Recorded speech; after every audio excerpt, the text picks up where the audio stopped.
Tonight, a loving father and major real estate developer killed when his car explodes. A pipe bomb designed to obliterate everything. But could a fresh look at DNA change what we know about the case? An all-new 2020 starts right now.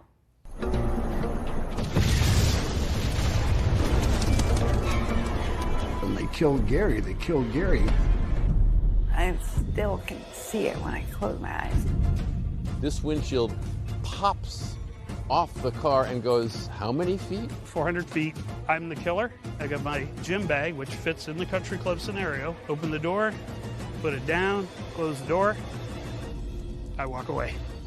It is one of the most notorious murders in Tucson history.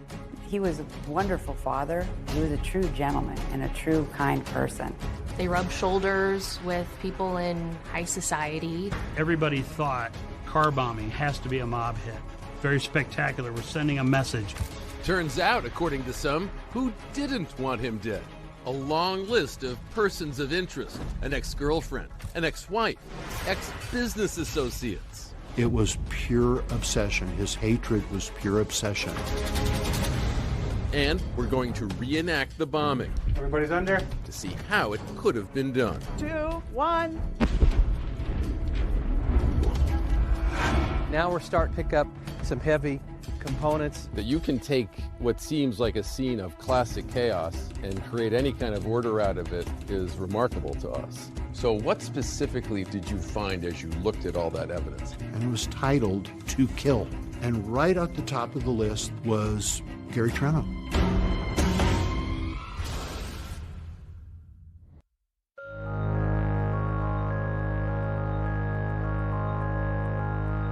Welcome to Tucson, Arizona, or even on a sweet golf course like this one.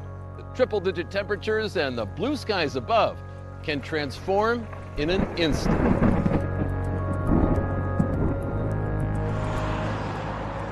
La Paloma Country Club is nestled in the Tucson foothills. It's absolutely beautiful.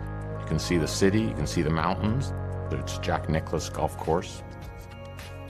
Typical Friday, very busy golf day.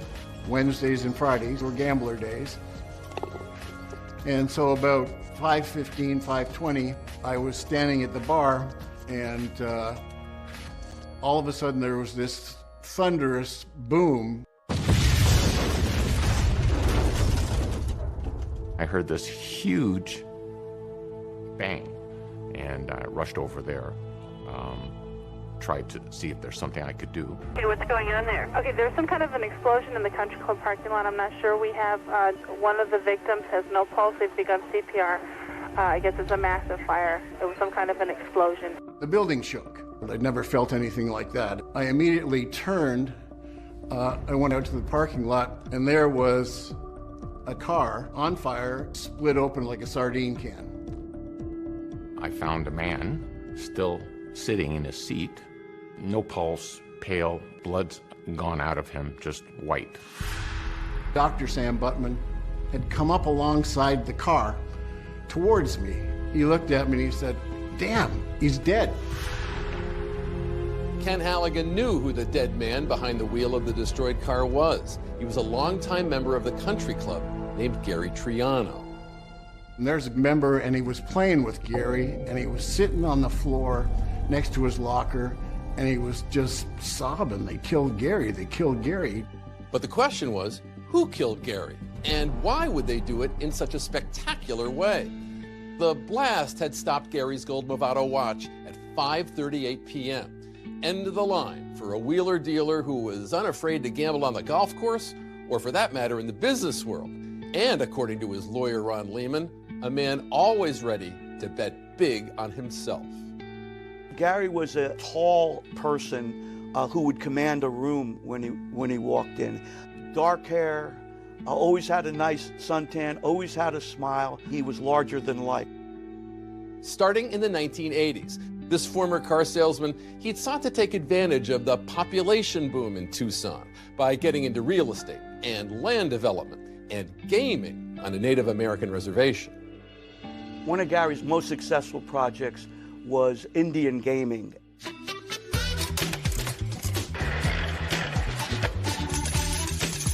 You're talking about a high-volume slot machine operation. Gary's personal take was $1 million a month. Gary Triano was not shy about spending that mega money on the finer things in life. You know, limos, Learjets, even a yacht. He loved spending $25,000 a week on wine while he was cruising around the Adriatic Sea with his financing partners. Let's have a look at some of these. This one you were just telling us is very special to your heart. Well, this picture is because it was on my birthday, 16 days before he died. He was very kind and gracious and generous. That, too, was Gary Triano, a valued role model and mentor for his niece, Melissa Triano. As her uncle and later her employer, he was a figure of warmth and encouragement for her after a childhood full of hardships. What was it like for you, after all the experiences you've gone through, to really get to know this man and to come to respect the way he went through life? It changed my life. He was the only person that really believed in me and made me feel like I could, be successful with anything. He'd had 2 children with his wife, Mary. Gary was a devoted father of his son and daughter, and the couple had become a fixture of Tucson society. That changed after Gary crossed paths with a top-earning real estate go-getter. Her name was Pamela Phillips. Pamela Phillips was very elegant. She played the part of a socialite. She always looked very put together. Gary told me that, he met the love of his life, and he was really taken aback by this beautiful, intelligent woman. And Gary, who is so smitten, the story goes that he calls his wife up, who's on vacation in Europe with their 2 children, and who just announces, I'm leaving you. Pam was a figure of widespread fascination and could be every bit a life-altering sensation. As much of a merger as a marriage, Gary and Pam were officially power-coupled at a black-tie wedding on a yacht in San Diego. Did you hear that the vows they exchanged included the phrase, for richer or for richer, instead of for richer or poorer? I think I remember that now that you say that, yeah. You did hear that? Yeah. Gary bought Pam a beautiful diamond ring, which he claimed was worth $250,000. They had twin Jaguars. They had this beautiful home at the base of the Catalina Mountains. Pam and Gary would have 2 kids of their own, while rubbing shoulders with some powerful peers. Pam and Gary knew Donald Trump, Marla Maples. Donald and Marla came to a University of Arizona basketball game with Gary and Pam. He invited Donald Trump out to be his partner at the member guest. And of course, he had to make sure that everybody in the club knew a month before. So, on that fateful day of November 1st, 1996, Gary Triano was approaching his 53rd birthday with a note of optimism, unaware of the big surprise that awaited him as he stepped off the 18th green. In fact, this invite had gone out to all of Gary's friends, inviting them to a surprise birthday party that was to begin in just a few hours. Around 4:30, Gary was in the bar with a couple of his buddies at a table. One of the members actually walked up to him and actually said, "Happy birthday." I had no idea it was his birthday. Gary is walking towards his Lincoln Town car, and he's sliding into the seat, and he sees a blue canvas bag on the passenger seat. An early birthday gift left in his unlocked car by a friend, perhaps? Gary leans over to unzip the bag and...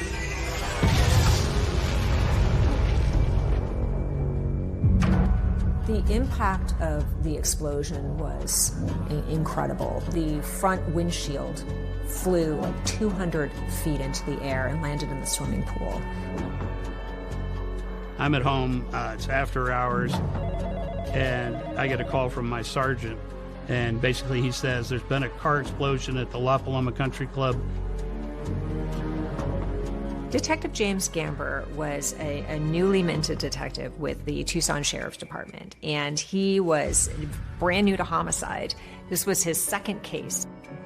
When he arrived on scene, you could see the victim vehicle. It blew the car doors open, tore the roof off the car. Gary's body is still in the driver's seat. When Melissa Triano heard there had been some sort of incident with Gary, she immediately rushes over to the country club. So what do you remember feeling as you were running towards the car? Just panic, just shock. I didn't think it was real. The whole top of the car was gone. I still can see it when I close my eyes. Immediately, cops were asking who could have wanted to kill Gary in such a spectacular fashion. They would quickly learn a lot of people. Was it to send the message, don't ever mess with us?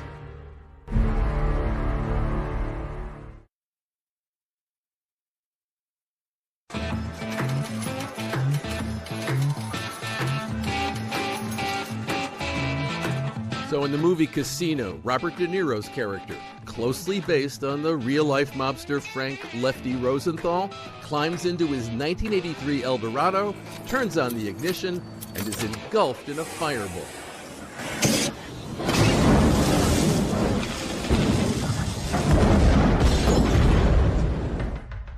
A bombing sort of has mafia written all over it.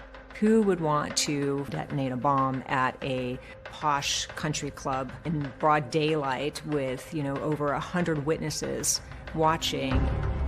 Arizona has a past with the mob. In the mid-'70s, newspaper reporter Don Bowles, he was investigating organized crime, getting national attention, covered by Walter Cronkite. Don Bowles is a 47-year-old investigative reporter for the Arizona Republic. He's been working on a series about the mafia. And when Bowles returned to his car, a remote-control bomb exploded under the driver's seat. Bowles uttered the word mafia as he lay dying, but police were never able to pin his death on organized crime. Strictly speaking, what killed Gary Triano was not a car bomb. It was a pipe bomb on the passenger seat, detonated by remote control. And as Detective James Gamber began looking into Gary's murder, the mob was top of mind. Everybody thought car bombing has to be a mob hit. Very spectacular. We're sending a message. Don't ever mess with us. Somebody sent a message, and you don't know if they're coming for you next or if it's the whole family. I didn't know if he was involved with something that might want to hurt us all. You were on guard all the time. But why would the mob or anyone else have it in for Gary Triano?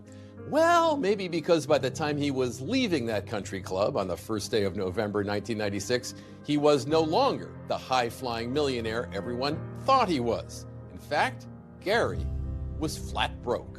He owed $4.5 million to 4 casinos in Las Vegas that were supposedly had mob ties.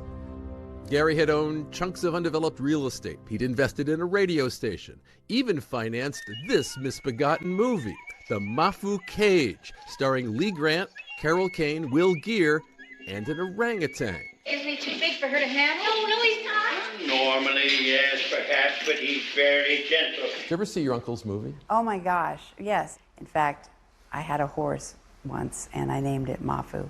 And we joke about it still because that movie was just horrible. It was horrible. But it wasn't movies like that or real estate that was making Gary rich. It was Native American gambling. He was making millions until he wasn't.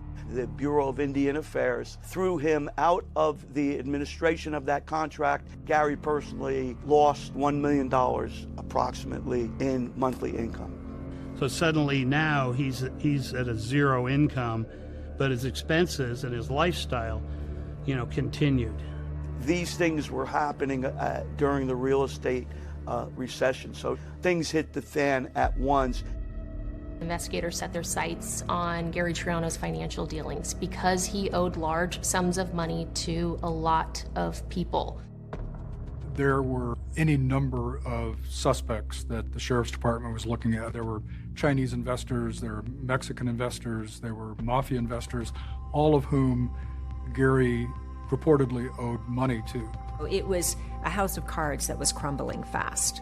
He was promising investors, collateral on property that he didn't own. He was promising Mexican investors money that he didn't have. He had that gambler mentality, so he was quite a challenge to manage as a member. I constantly chased him financially. He was very good at tipping, but not very good at paying his bills. And at one point, Pam got a phone call and picked up the phone and heard on the other line a threat from one of the investors saying, you know, we don't get paid, we're gonna kill you. Gary became extremely paranoid, and he starts to sleep with a loaded gun in his bed. By the 90s, Gary was on the hook for $27 million. He'd run out of time, he'd run out of ideas, and declared bankruptcy. When Gary ran out of money, his marriage started to disintegrate. Pam had sort of had enough. She had married this man who was worth millions, and now he wasn't. So Pam's done, and she files for divorce, and she flees, and she heads off to Aspen with her children. A bitter divorce and financial ruin left Gary scrambling to stay afloat. Things were so bad in Gary's life that he went from living in the nicest houses wherever he was around the world to sleeping on a friend's couch. One of Gary Triano's friends from high school met with Gary Triano the day before he died. Gary was trying to get him and his father to give him a $50,000 loan. His friend described him as anxious and desperate. That loan never happened, and tomorrow never came. That summit to plummet journey meant it wasn't even his Lincoln Town car that Gary had driven to La Paloma that day. He'd borrowed it from a friend to keep up appearances. And before Gary was even buried, Detective Gamber already had a long list of persons of interest. We monitor the funeral, as morbid as that may sound. Who shows up, who didn't show up, who wasn't appropriate, who was appropriate. It was a good way to see who should we go talk to. And Gamber noticed one particularly interesting absence. Pamela Phillips wasn't at the funeral. She was conspicuously absent. But based on the acrimony and the separation, that didn't really surprise us. But associates of an eccentric billionaire say he had reasons of his own to want Gary Triano very dead. He had the capacity and the resources and the henchmen, if you will, to construct the kind of bomb that blew up Gary Triano. And this doctor claims he saw a kill list written in that man's daily plan. And it was titled "To Kill," and it was numbered. And right at the top of the list was Gary Triano.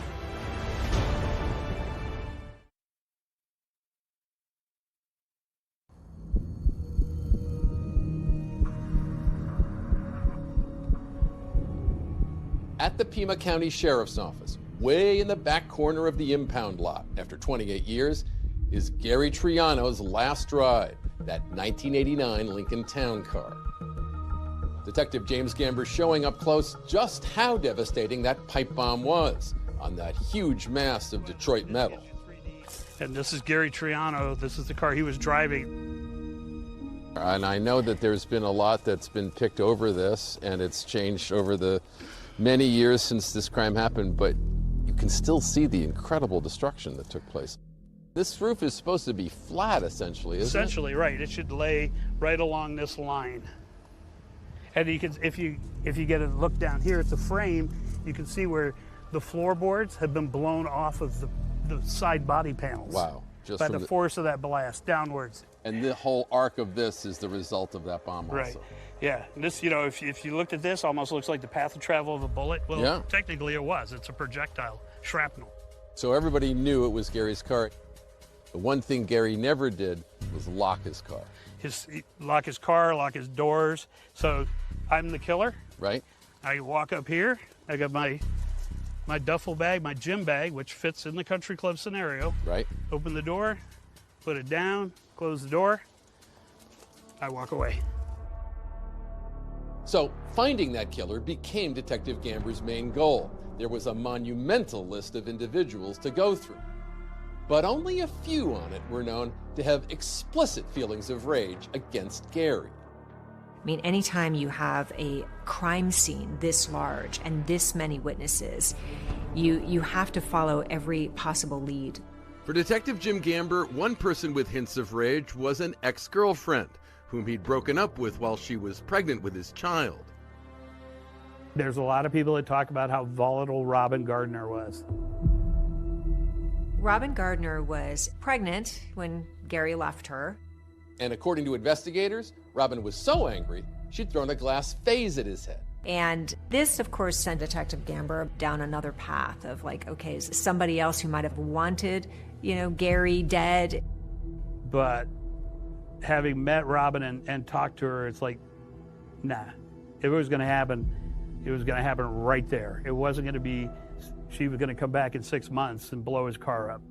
Even though she was angry at Gary, it was sort of a anger that had dissipated. There wasn't really a reason to investigate her further. There were a lot of rumors going around about threats that Gary may have received. A lot of the early focus was on people that invested, and then Gary lost the money. There was no shortage of them to check out. When Gary went bust in May of '94, he left $27 million worth of creditors holding the bag, and that was including those Mexican and Chinese investors. Investigators were able to clear all of them. But there was a man who not only got stiffed by Gary Triano, he got humiliated by Gary too, a Tucson trustafarian named Neil McNeese. Neil McNeese was, by all accounts, a billionaire by inheritance. He was sort of a trust fund baby, if I could use that term, and he had a lot of money. His own Learjet, I think it was, traveled a lot. He even had his own personal doctor, Lawrence D'Antonio, accompanying him on his travels.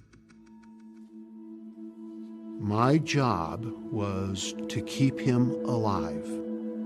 He was a terrible drug addict and an alcoholic. He became acquainted with Gary Triano. They probably frequented the same clubs or things of that nature. And Neil McNeese was somebody who had a lot of money to invest or spend on people. According to investigators, Gary Triano had approached Neil for 80 grand to invest in him immediately. But McNeese wanted collateral for his $80,000 loan, and newly divorced Gary had just the answer. So Gary Triano gave Neil McNeese Pam Phillips's supposed diamond ring that Gary represented was worth $250,000. About 5 days later, he goes to his jeweler who tells him, "You're the proud owner of a ring worth about $7,000. It's a cubic zirconium." And Neil went crazy. Went crazy in the jeweler shop, went absolutely crazy. And so Neil McNeese did not want to be taken as a fool. And so it was said that he had put Gary on a kill list. It was titled "To Kill." Right at the top of the list, the day I originally saw it, was Gary Triano. And he never stopped saying, "I'm going to kill Gary Triano," from that day. And his former associates allege, along with his vast wealth, McNeese also knew the right people, people that had the capacity to make a bomb. The moment I heard on the newscast on my car radio that the victim was Gary Triano, I absolutely believed 100% that he was assassinated by Neil McNeese. What we could find out about Neil McNeese is that he was in a lot of loudmouth, but very little follow through. Nothing to connect McNeese to a device. And if he killed Gary, that didn't get him his money back. And he wasn't so financially hit that, he was down to his last dime. So did he do it? Again, not a strong connection. So little hard evidence pointing to anyone for Detective Gamber. But then, out of the clear blue, Pima County receives a call from an out-of-state detective about an abandoned minivan some 500 miles away in California. It's crammed with stuff that has a name on it. That name is Gary Triano. But why?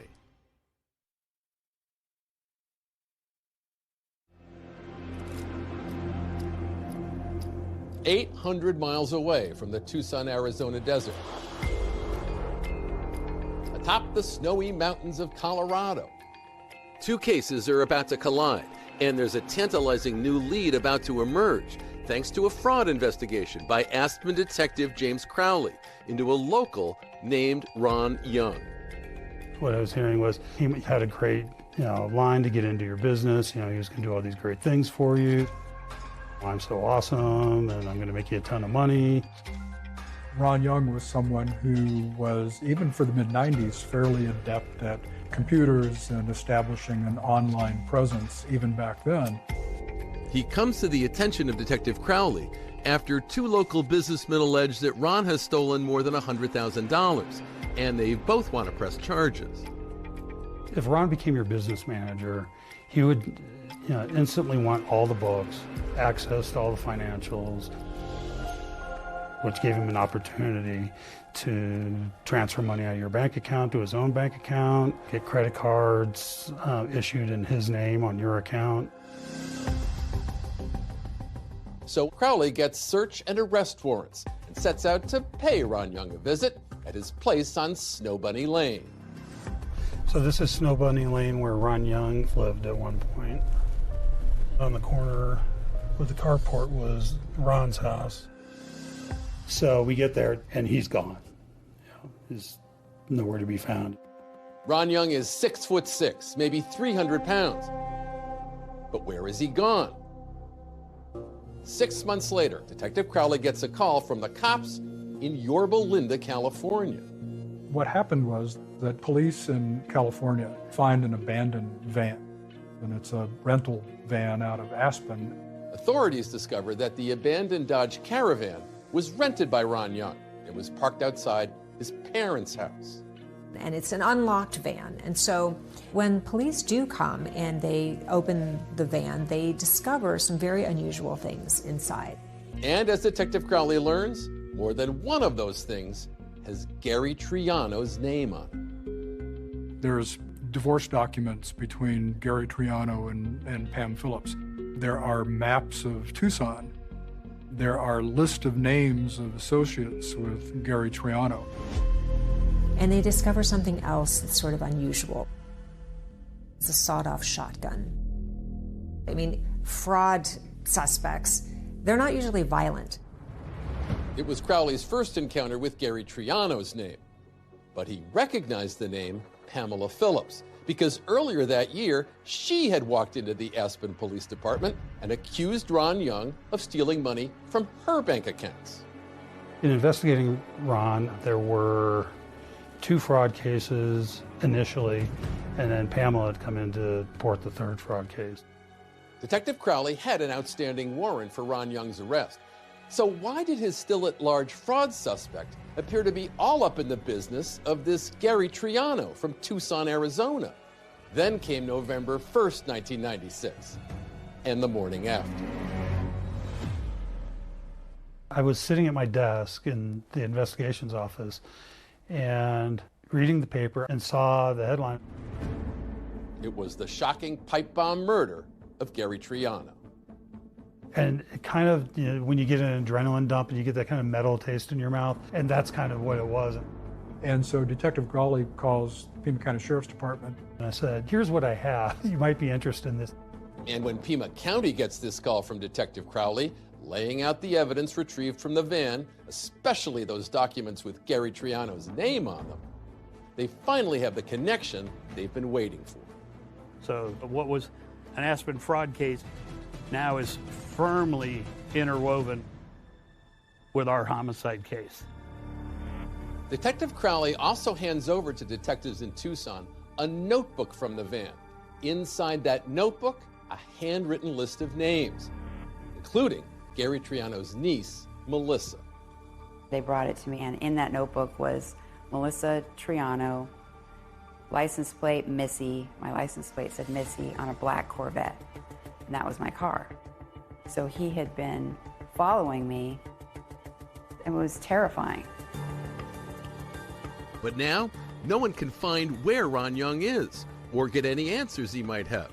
And so the investigation into the identity of Gary's killer, it stalls. for nearly 10 years. Until an expert enters the case who's got decades of experience. And that helps investigators with the identity of Gary's killer from a painstaking reconstruction of the bomb itself. People think when the explosion occurs, everything goes away. Well, it doesn't.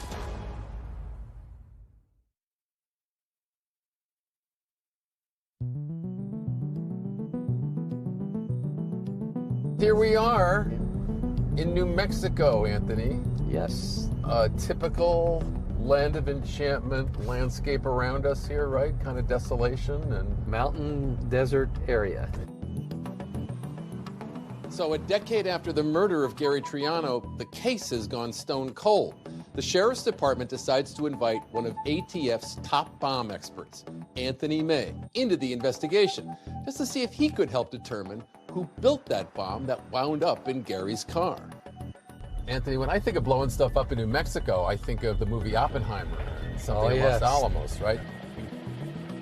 Yeah, a little bit south here, but yes. You guys gotta hold on, hold on.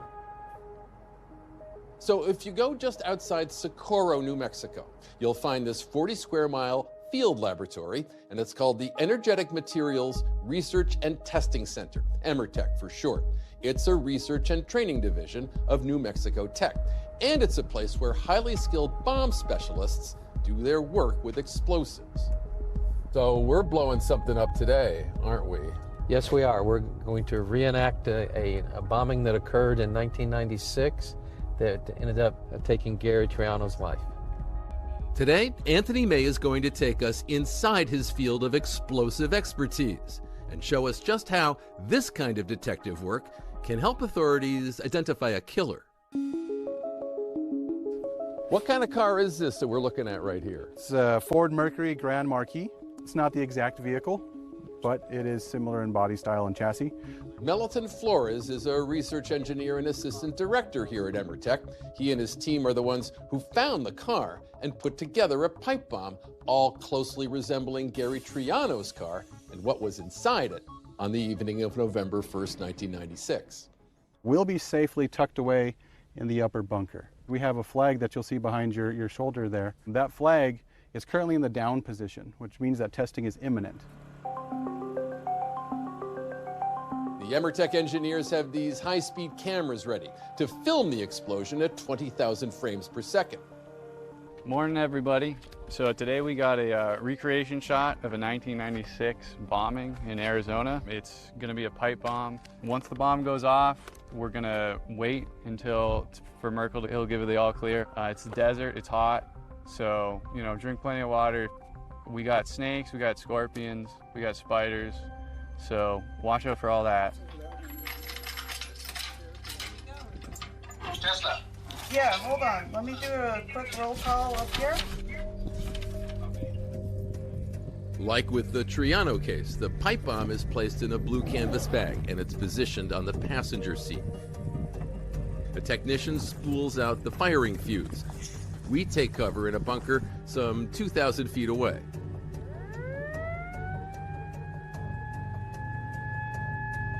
Everybody's under cover? All right, we're all good here. Tesla, your range. Okay, you ready, Tesla? 2, 1.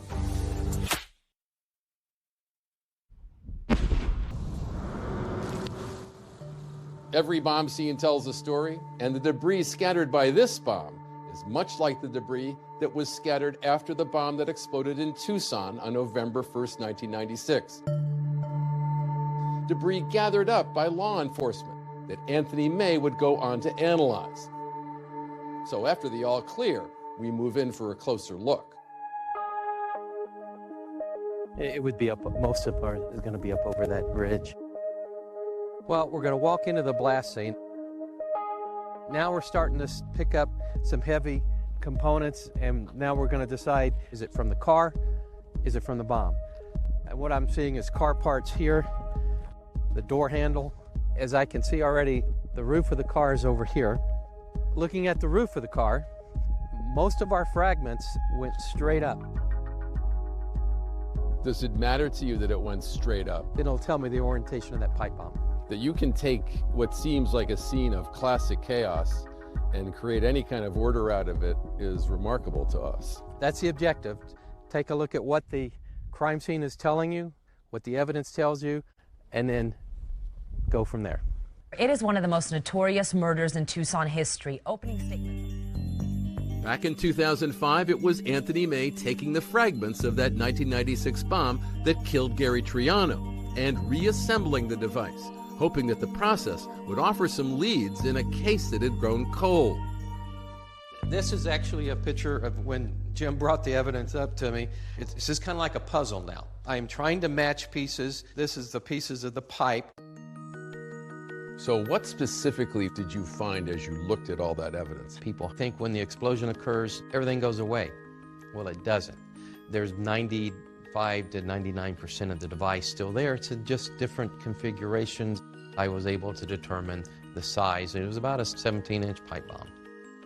So it took Tony May about a month to piece back together all the fragments of the bomb, and he showed us the reproduction he was able to construct. So somehow from all this material, you're able to recreate something that looks very much like what the actual bomb must have been.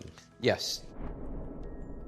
Is there any indication that Gary Triano would have seen that bag in the seat next to him? Well, he in fact did see it.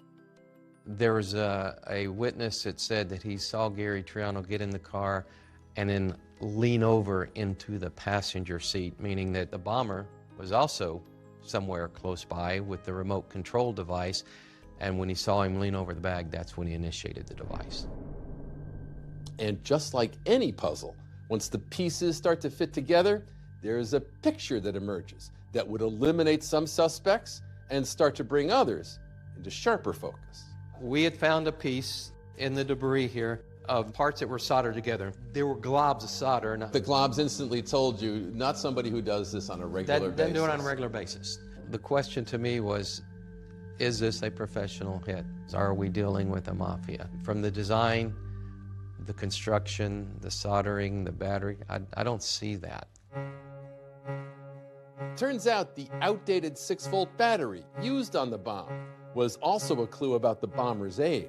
That indicated to me that we're not dealing with some young individual who has experience with AA batteries or 9-volt batteries. That it might have been an amateur building their first bomb, and that the choice of battery was suggesting an older suspect, excluded organized crime, and got authorities focusing on the man with the disorganized van, Ron Young. So the way the device was built fit Ron's profile. So it's just another brick in the wall kind of thing. And as investigators continued to build that wall, they are intrigued by the enticing link between Ron Young and Gary's ex, Pam Phillips. Were they more than business partners? And will unearthed audio recordings reveal whether Pam was possibly an accomplice in the murder of her ex-husband Gary Triano, or a victim of Ron Young? I don't even want to talk about it right now. If I ever found out that you compromised me, you're, a fried duck.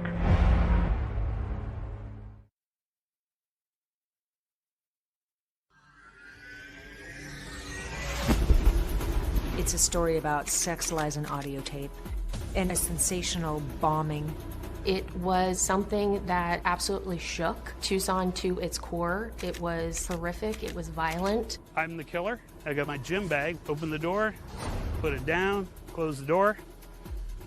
I walk away. The ex-wife, the business manager, the murder. How do they all fit together? Pamela Phillips was a socialite, a beautiful blonde bombshell. She was the quintessential trophy wife. Why would she have been so mad at him? Nothing went her way through that whole divorce, and she was furious by it. And so she's on the hunt for her next husband. She said, I need to find a husband that is worth $20 million or more. Finding them would be the real problem. Is it okay to talk? Yeah. Copy down what you need to copy in your own code and throw this away. To this day, I keep calling it the treasure trove of evidence. It was astounding what was there. If he was a real hitman, why is he not threatening her with her life or threatening her family? kids. It's a sensational trial, complete with sex, money, and murder. It's summed up in one word: greed.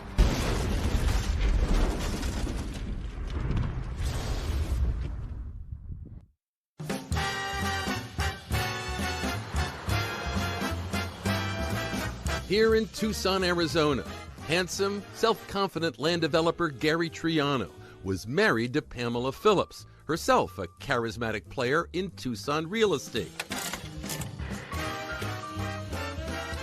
They were a power couple with expensive tastes and the assets to satisfy them. It was almost like lifestyles of the rich and famous. But after the real estate boom went bust, Gary went bankrupt. Pamela began to realize maybe Gary wasn't all that he was cracked up to be. Like maybe there were little cracks in this armor here. Because Gary started to let her in on some things, like he's indebted to multiple people. Following their divorce, Glam Pam and their 2 kids moved to Aspen. I saw Gary as being somewhat downtrodden, somewhat sad. Sad he was losing his family, sad he had lost all his earthly riches. But ever the optimist, Gary felt confident he'd be on top once again soon. Until November 1st, 1996, when a car bomb blew his comeback and his car to smithereens in a parking lot just like this one.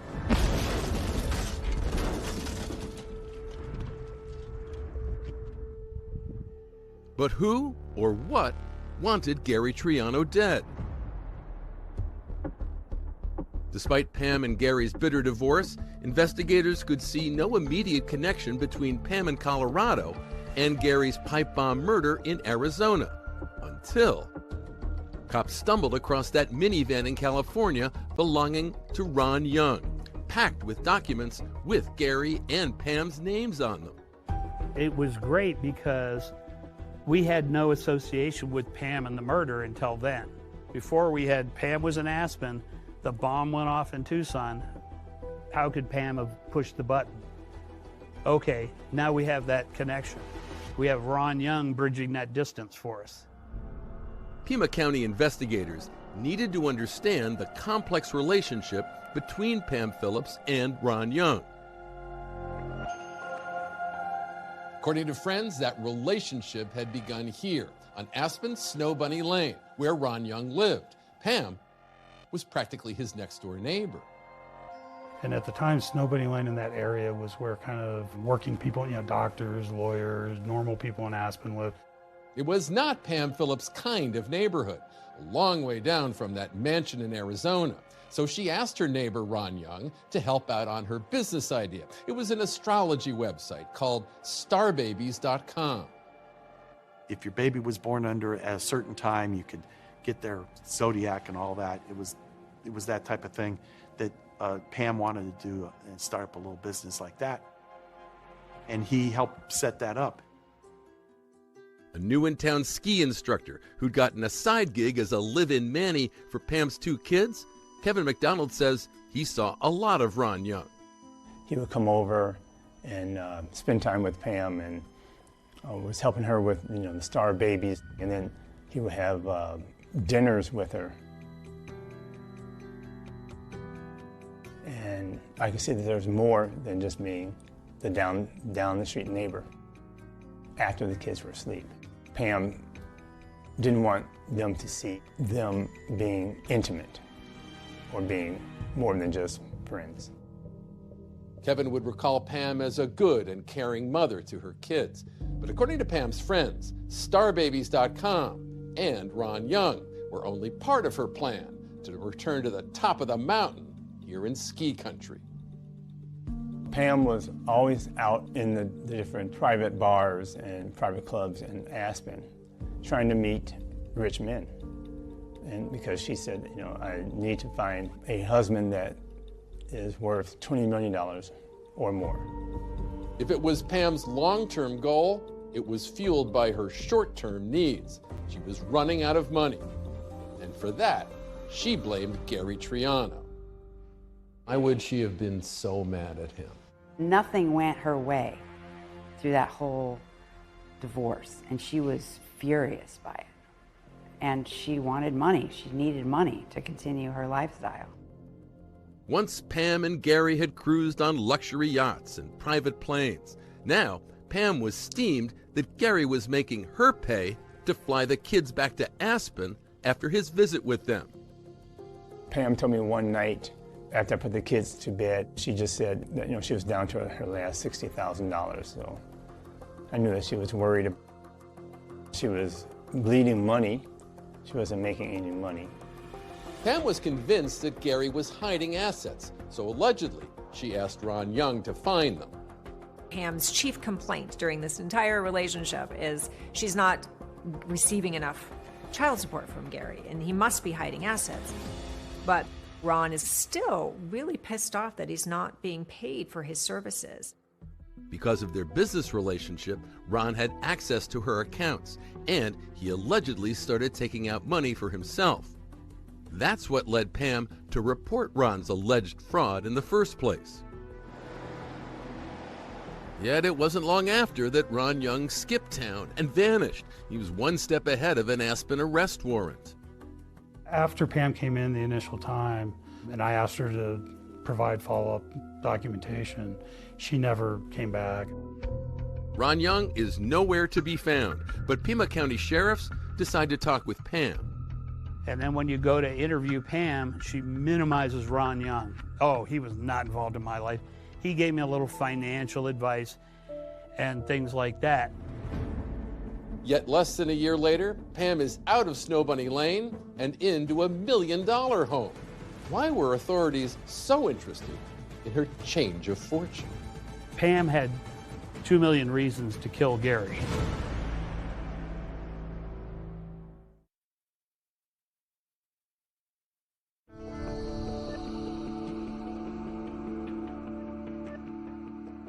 Pothole number 3, allegedly. That's how the twice-divorced Pam Phillips referred to Ron Young, her sometime lover, neighbor, and business associate, in a note she wrote to her aunt. Ron was not her type. She was used to handsome, charismatic, wealthy men, and Ron was nothing like that.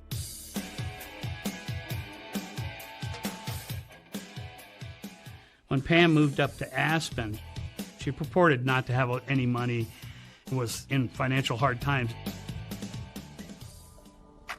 There was, however, a $2 million life insurance policy on Gary Triano's life, set up to take care of his 2 kids with Pam. They were the beneficiaries, with the proviso that if they were under the age of 18, then Pam was the one that would receive the money and appropriately apply it to the children's lives. Now, even with a friend's assistance, Pam's financial straits were affecting her ability to pay for that policy. And then we find out that when Pam learned of Gary's death, she was actually almost 30 days in arrear on her premium payment. Pamela Phillips became hysterical. Not hysterical over Gary's death, but hysterical over the fact that the premium had not been paid for the month of November. And they rushed a FedEx payment to the insurance company that got there too late. The insurance company, though, honored it anyway. And 15 days later, Pamela makes a claim on Gary's life. So it took until January of 1997 before the insurance company paid. Pam got a little over $2 million. Pam Phillips wastes no time. As soon as she gets this $2 million life insurance proceeds, she goes out and she buys her dream mansion. And it's this home in Meadowood. It has its own ski lift. It's buttressed against the mountains. It's got these like massive wooden doors. It has marble all over the floor. So as Pam was spending that life insurance money and climbing back into Aspen society, Gary's murder remained unsolved. It was a burden on the entire Triano clan, the notoriety haunting their every move. If I said my name, I get 1 million questions or 1 million comments on the matter. Are you related to Boom Boom Triano? Like horrible things people would say. They would refer to your uncle as Boom Boom Boom Triano was one. There was all kinds of weird things that they said. So by 2005, this case had really become a cold case. So we had this one anomaly, Ron Young. And it was, where's Ron Young? Where's Ron Young? Aspen PD had the arrest warrant, so he could be arrested anywhere within U.S. jurisdiction, and just nothing was coming of it. He was like a puff of smoke. In hopes of teasing Ron Young out of hiding, Detective Gamber uses his network of undercover agents and investigators to approach the TV show America's Most Wanted. The manhunt for November 19th is now in progress. Then in 2005, a segment on Ron Young goes on the air. Could this accused con man also be a cold-blooded killer? Well, cops in Arizona want to find that out. Right after the America's Most Wanted episode airs, it happens to catch the eye of a chiropractor in Florida whose patient is none other than Ron Young. So this chiropractor out of Fort Lauderdale, Florida, informs America's Most Wanted that not only is his patient Ron Young, but Ron has a scheduled appointment the very next day. And that's a huge break in the case, because now law enforcement, America's Most Wanted, they can all descend on Florida and make the capture. Sure enough, Ron Young shows up in time for his appointment.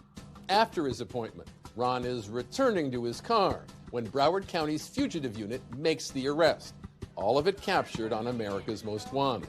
Right behind your back. What's your name? Hey, man. I asked you your name. Ron Young. Authorities hold Ron Young on fraud and weapons charges because when Ron's apprehended, he's got a loaded Colt .380 semi-automatic gun in his possession. So now, detectives race to Florida to see what Ron Young might have to say about Pamela Phillips and Gary Triano. But when they touch down, they get a big surprise, one that will blow this case wide open. We walk over to this box, and there's some micro cassettes sitting in there. And it's like, anybody have a micro cassette recorder? And what was on there is, to this day, I keep calling it the treasure trove of evidence. It was astounding what was there. I don't even want to talk about it right now. What I'm saying is if I ever found out that you compromised me for your benefit, it would be really unfortunate for you.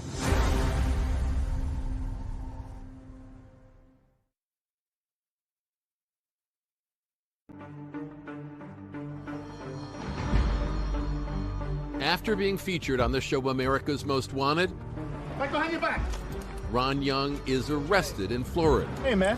I asked you your name. Ron Young. Crowley, it calls us and says they got him. So they start talking to Ron Young, and Ron says, sure, you can search my apartment. And yeah, you can search the storage locker I have.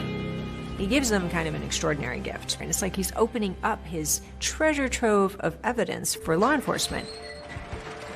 And what they discover, is a major break in the case. Among the physical evidence seized from Ron's properties, detectives find spreadsheets, FedEx receipts, thousands of email printouts, and letters that shockingly reveal Pam and Ron had been in contact the whole time Ron was a fugitive, even after Pam had accused Ron of fraud and minimized their relationship to police. I think the apparent connection between us is best kept at a minimum, she writes. I don't want to appear as too much of a helper, though you know I am. I love you and count on you. Pamela. So there was obviously more of a relationship than she was letting on. But then, as far as evidence goes, the coup de grace. We walk over to this box, and there's some micro cassettes sitting in there. And it's like, anybody have a micro cassette recorder? And so we pop one of the tapes in, we hit play. You sent my money at my principal. I am not going to keep sending you more and more money unless I know that you can honor our agreement. And it's Ron Young's voice and Pam Phillips's voice. We immediately turn the tapes off. We box those up immediately, and those go to the lab. to be professionally transferred. It takes months just for detectives to listen and catalog the dozens of hours of telephone conversations that Ron has secretly recorded. And the contents are stunning. I'm really happy that your 1.6 was tax-free. Just say yes. I will take the Ford like it's been coming, and I'd like the balance of it as quick as possible. Yes. Yes, I want it all. I want it all. I want it all as soon as possible. We have no disagreement. You start to listen to the phone calls, and the next thing you hear is, you got your 2, I want my 4. Well, you have a $2 million insurance policy, and you have Ron getting $400 and some odd $1,000 in cash from Pam. Recovered emails and FedEx receipts detail how, at Ron Young's direction, Pam made regular cash payments to him, choreographed, authorities believe, in a manner to avoid detection. You start following Ron telling Pam, this is how you hide taking the money from your accounts and sending it as cash to me. And he gives her a detailed process to follow. He was instructing her to take out certain amounts of money at different locations, use different accounts, don't mail from the same place twice, vary your pattern so no one gets wise. Is it okay to talk? Yeah. There's absolutely nothing that shows me having any contact since I left Aspen, or ever really. If you, for any reason, need to keep dates or numbers or anything else, obviously just transpose it into codes. For investigators, this game of subterfuge and these under-the-radar payments from Pam to Ron is starting to smell like a murder conspiracy. What he had on his computer was astounding. Pam was paying him on a monthly basis, and he had his own amortization table of the money Pam was paying him with the interest that was due, and it totaled something like $440,000. Armed with this new evidence, police get a warrant to search Pam's place, the Aspen mansion her slice of the insurance money paid for. In September of 2006, Pima County Sheriff's Department joined forces with the Aspen Police Department and surround her house, and they knock on the door and they say, we have a search warrant. Pamela answers the door and they tell her, we have a warrant to search your house, and she said no and closed the door in their face. Pamela Phillips is completely surprised by this. She tells the police, yeah, my lawyer's on the way, and the detective says, I have a search warrant. So they come in, and the way she describes it is like they're scattering across her marble floors like rats. While we're executing the search warrant, Pamela decides to leave, and we don't have an arrest warrant for her at that point, so she's free to leave. She gets into her little Mini Cooper and drives off.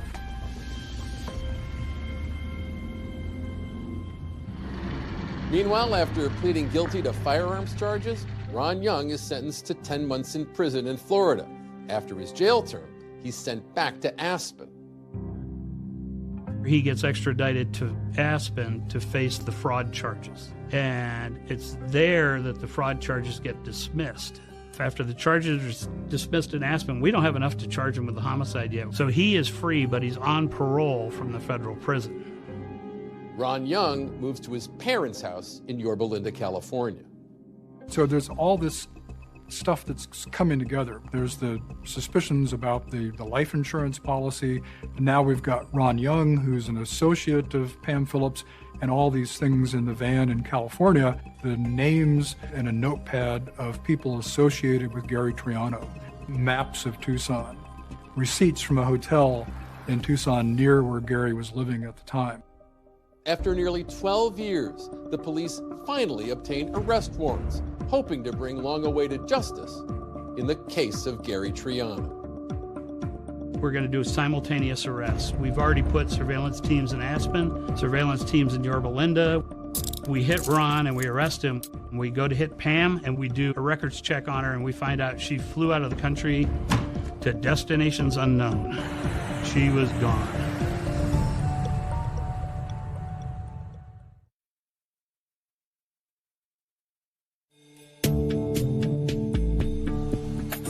On Friday, October 17, 2008, cops mount a large-scale operation to simultaneously arrest Ron Young and Pam Phillips for the 1996 murder of her ex, Gary Triano. We have the arrest warrants. We've already put surveillance teams in Yorba Linda. We've coordinated with local law enforcement. We hit Ron and we arrest him. We extradite him back to Tucson. But when it comes to arresting Pam, they have a rude awakening. Pam Phillips, we have every reason to believe, is still living at her house in Aspen. We go to hit Pam and we do a records check on her and we find out she flew out of the country. She was gone. Pima County investigators named Young and Triano's former wife, Pamela Phillips, as suspects in the case. They're still looking for Phillips and believe she may be out of the country. So we have to put out a notice with Interpol. So now the United States Marshals Service and the FBI become involved. Unbeknownst to police, Pam is in Europe, and she's leaning into the alpine lifestyle in a swanky lakeside town in Switzerland called Lugano. She has just picked up where she left off. She's recreated her world over there. She's hobnobbing with the elite. She's off hunting again for a rich, eligible bachelor. In fact, has been spotted with several. While out in Lugano, it's just not Pam's style to keep a low profile. And so, sure enough, a local tipster hears news of Pam's murder indictment and picks up the phone. I'm sitting at my desk, and I get a call. There's a gentleman who'd like to talk to you. He thinks he knows where Pam is. So everybody's poised to go arrest Pam in Lugano, Switzerland. But there's a hitch. See, the Swiss government wants a guarantee that the U.S. won't invoke the death penalty. Gamber and his team are able to work out the details. But when the Swiss police went to arrest her, yeah, she wasn't there. Ultimately, there's a multinational effort that leads to Pam's arrest in Austria. And while she's sitting in a jail cell in Vienna awaiting extradition, back in the States, Ron Young goes on trial.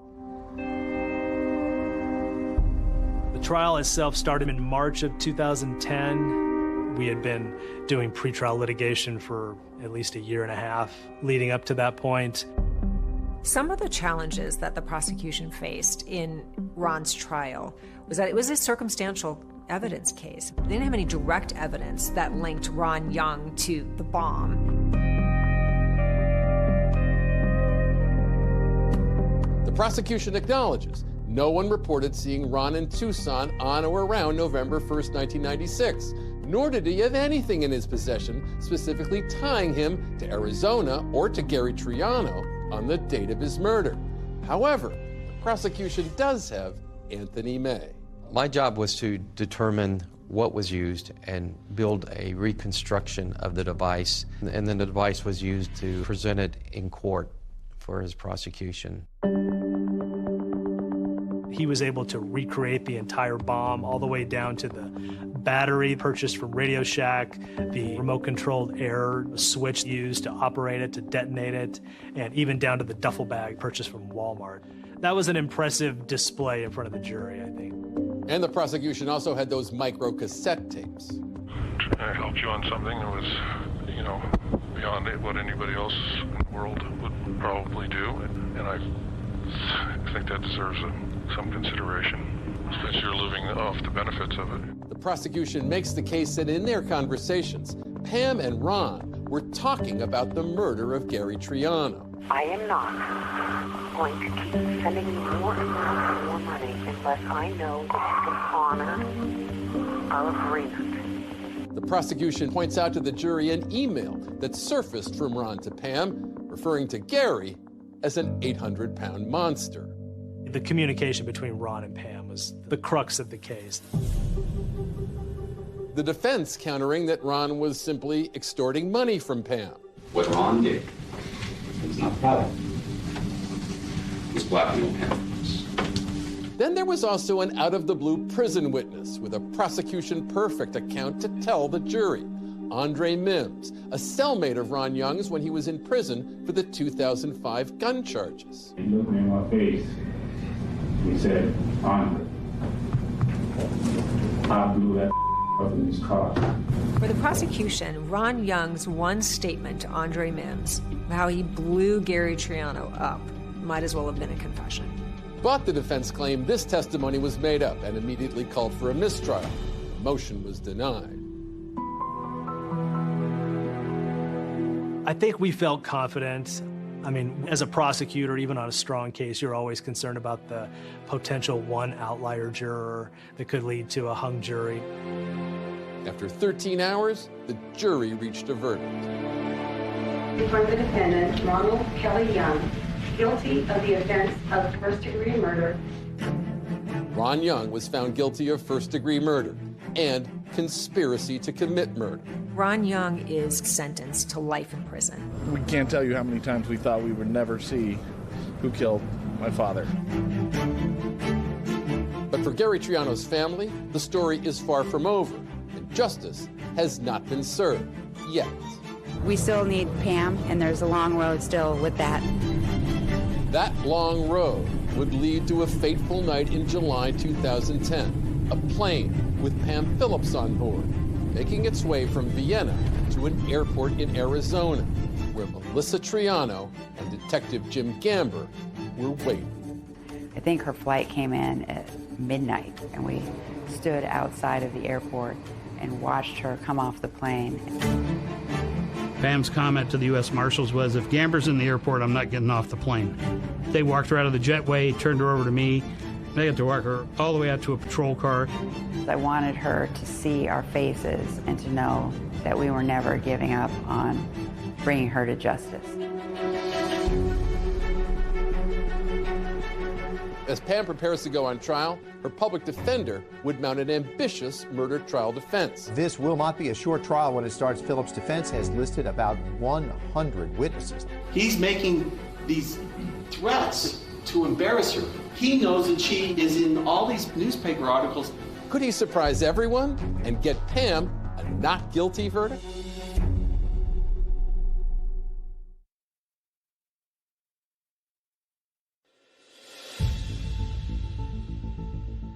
Gary Triano had left his first wife to pursue Pam Phillips. Then, as a Tucson power couple, they lived high on the hog.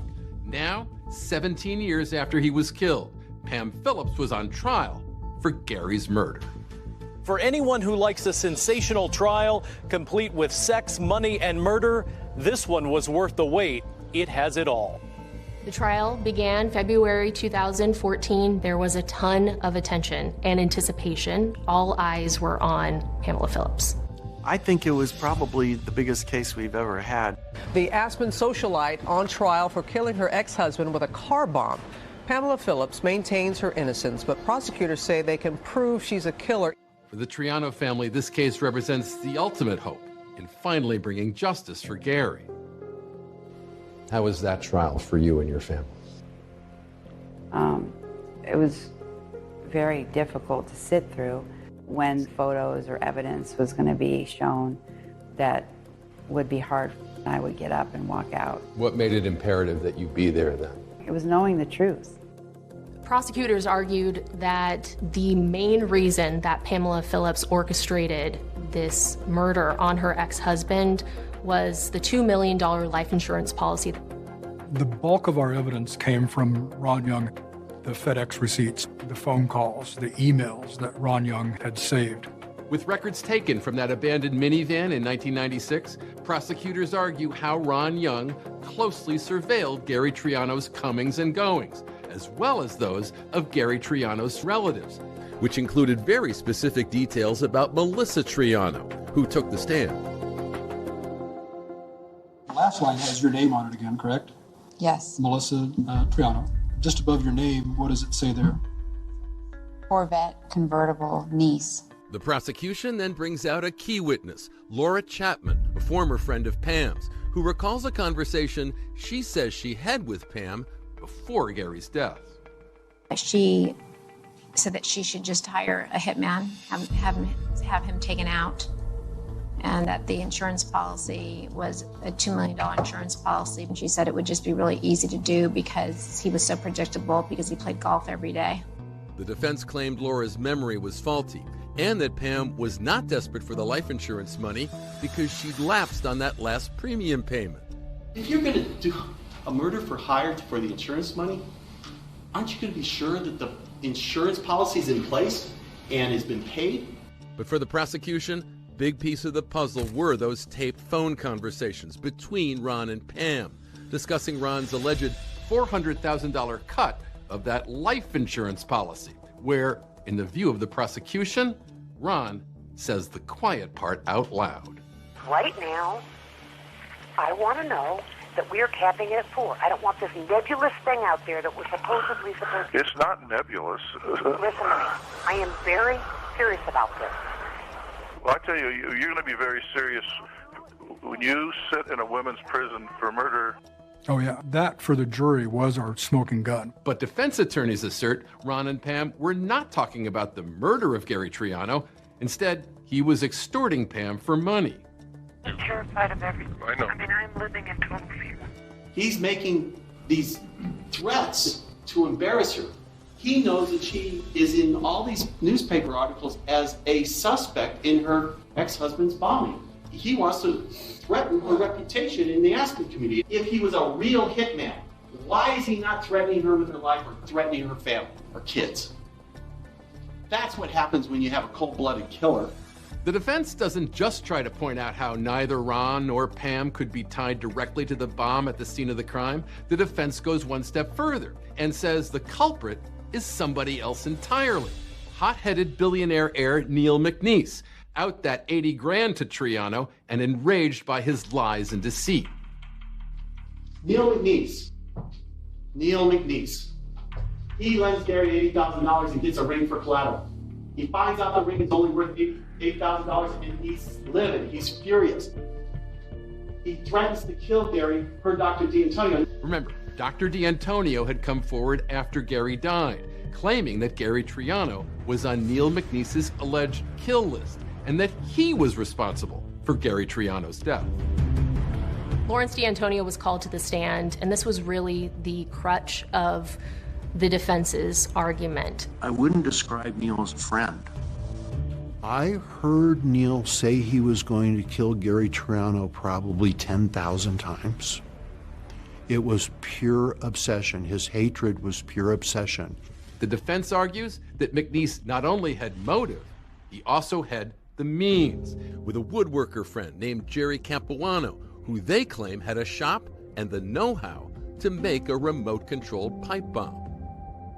The other things found at Mr. Capuano's shop. You saw that little red thing that was used to put together wires. There was one of those at Capuano's shop. There's an exact one of those in the bomb parts that were found. It makes for an interesting story. They're saying, oh, look at this. Neil McNeese was the real killer, and Capuano was the person who made the bomb. All of them are deceased, so we're not able to follow up on this. Authorities continue to assert there's no evidence tying McNeese or Capuano to the murder. The McNeese family issuing a statement in 2014, maintaining their belief in his innocence and relief that justice might prevail. But I mean, the bottom line is we don't have any question whatsoever that Pam Phillips hired Ron Young to kill Gary.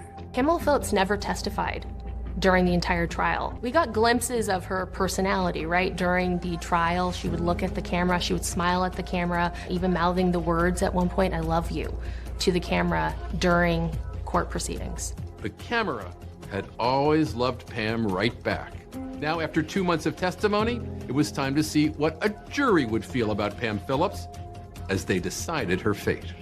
The lights flickered in the courtroom. My cousin Heather was sitting in front of me and she turned and looked and we just lost it.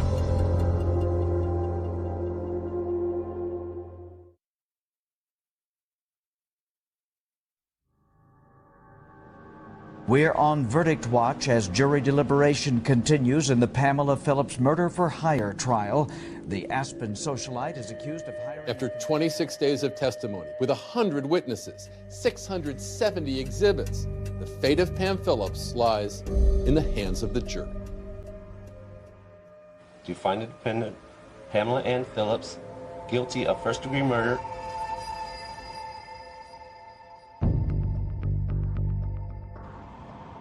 Quiet cries of joy and justice. Triano's family says today's verdict has been a long time coming. Like seconds after the judge said guilty, the lights flickered in the courtroom. It was surreal. What did that tell you, those lights flickered? That he was there. That he knows. Gary's family was relieved by all this. The murder was in 1996. Our trial was now 18 years later. I mean, I don't think they wanted it to be Pam, but they knew it was. Pamela Phillips' attorney maintains his client is not responsible for her ex-husband's death. The fact that she's going to prison is going to eat away at me the rest of my life. Pamela Phillips was sentenced to life in prison without parole. After hearing her sentence, the once prominent socialite turns to address a packed courtroom, the only way she could do so without facing questions. I am innocent. I am innocent. I am innocent. Okay? This is hard. It's so hard for me. It's a nightmare. She showed no remorse. She actually turned around to the gallery for the first time. At this point, she was just pandering to the camera. And I don't understand how this can even happen, right? Never any mention as to the loss of life, but everything came back to the impact it had on her personally. Outside the courtroom, after losing their father almost 2 decades earlier, Gary's children expressing both gratitude and sadness at the outcome. We'd like to thank all our friends and everyone who supported us through this entire time. And we're sorry that it had to come to this, because this woman was actually part of our family. Meanwhile, Pam's accomplice, Ron Young, also spending the rest of his life in prison, and he's exhausted all of his appeals. Pam, however, is still fighting for post-conviction relief based on DNA evidence found back in 2014. We found DNA on threads of 2 screws that were embedded into the platform, which was wood, for the pipe bomb. When that came in, we were able to exclude Ronald Young. Pam's appellate attorney maintaining that new, more sophisticated DNA technology will prove that someone other than Ron Young and Pam Phillips murdered Gary Triano. Well, the next step in the process, we did file our petition for post-conviction relief. I'm hopeful that we can do some genealogical testing if we can find the money to do that. They get better DNA that come back and tie to Jerry Capuano, then that might get her a chance for a new trial. Prosecutors stand by the verdict. They continue to say that neither billionaire Neil McNeese nor his friend Jerry Capuano were in any way responsible for Gary's murder. Where I find fault with this is that they didn't submit Gary Triano as a reference sample. Now, whose DNA do you think is probably all over that scene? How do you buy screws at a hardware store? You don't buy screws that have never been touched by another human being. So finding some lone DNA profile and a blast debris doesn't impress me.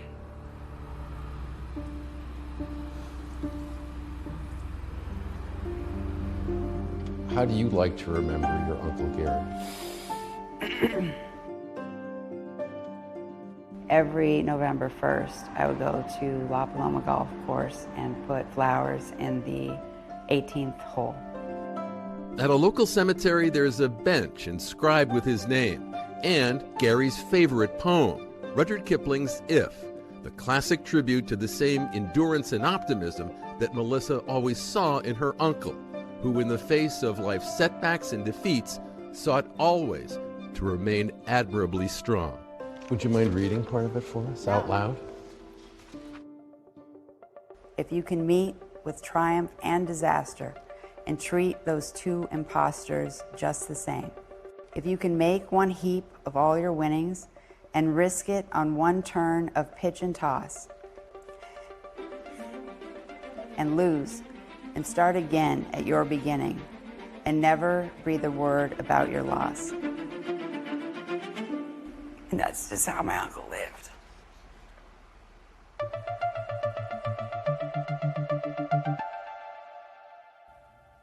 The Triano family filed a $10 million wrongful death civil action against Pam Phillips. The judge ruled in the family's favor for that $10 million.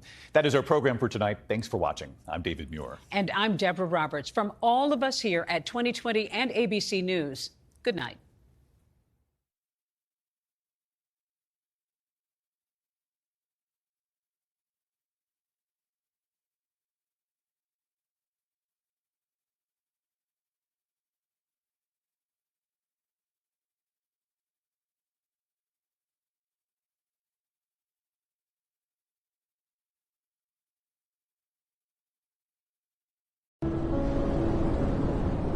Joseph D'Angelo was in the Navy. He was a police officer. He was married. He was like a Hannibal Lecter, highly intelligent, highly sadistic, master manipulator. His first rape attack that we know of, he was 30 years old. This was a man who was clearly living a double life.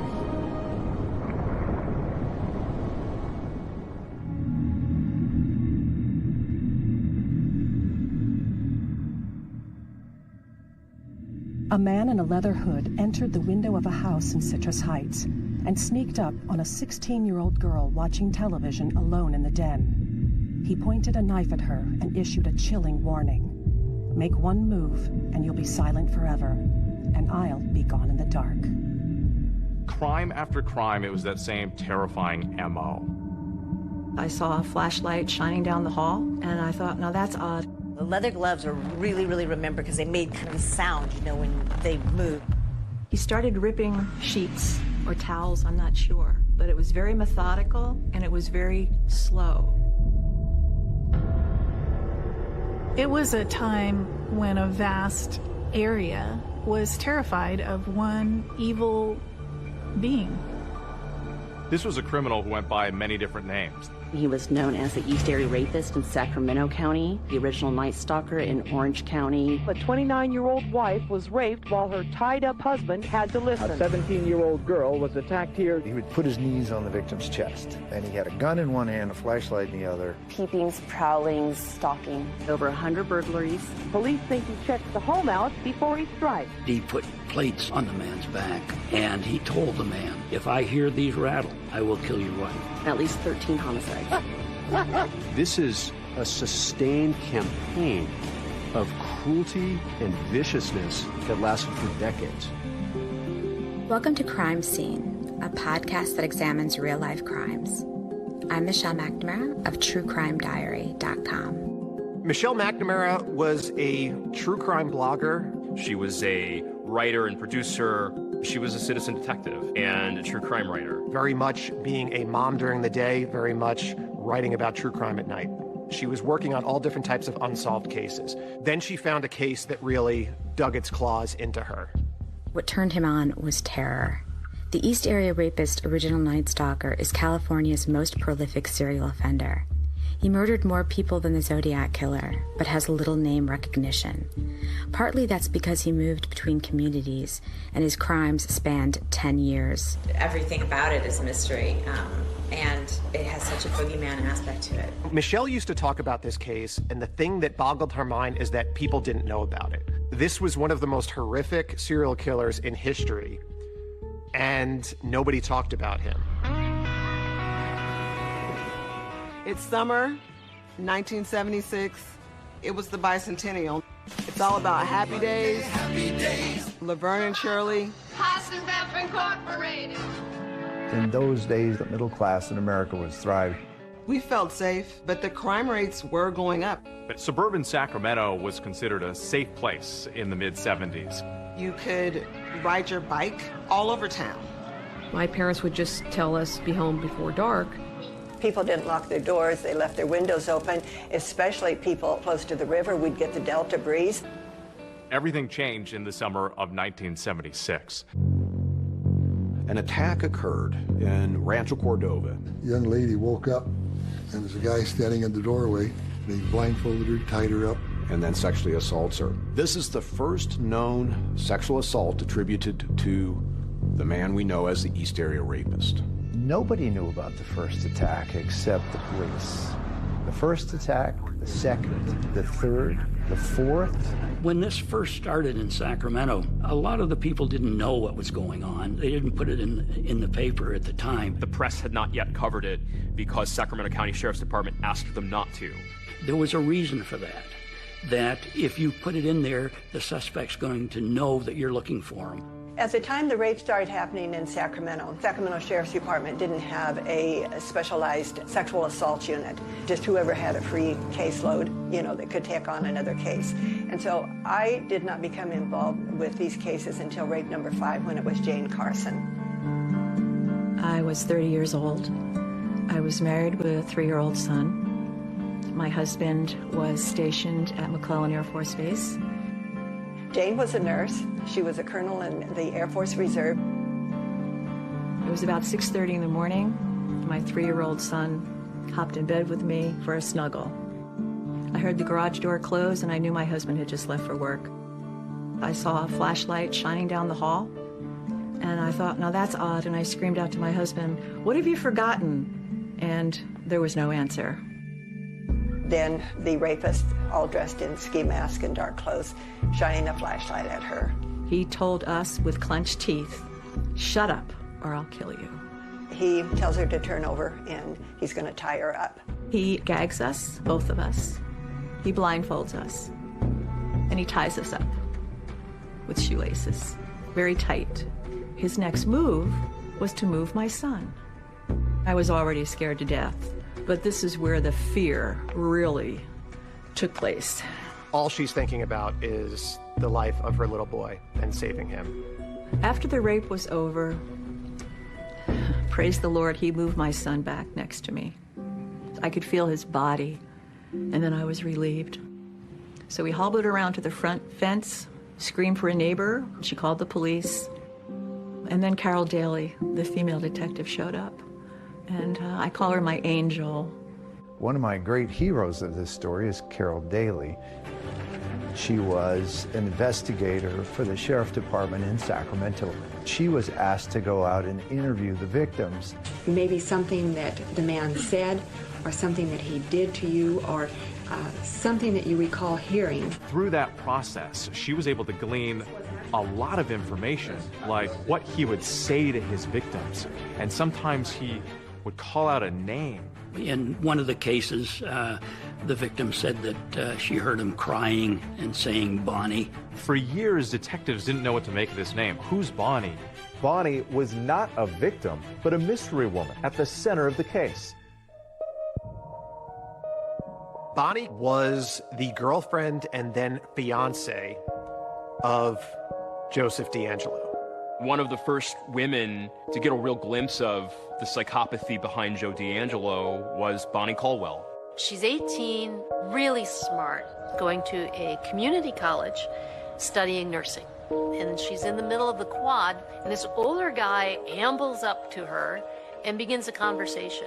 Bonnie talked about her relationship with Joe DeAngelo in the HBO docuseries All Be Gone in the Dark. He was very gregarious, outgoing to all my friends. We'd been together close to a year. He gave me a high solitaire engagement ring. And he told me that we're going to be married. They were both students at the time. He was studying criminal justice.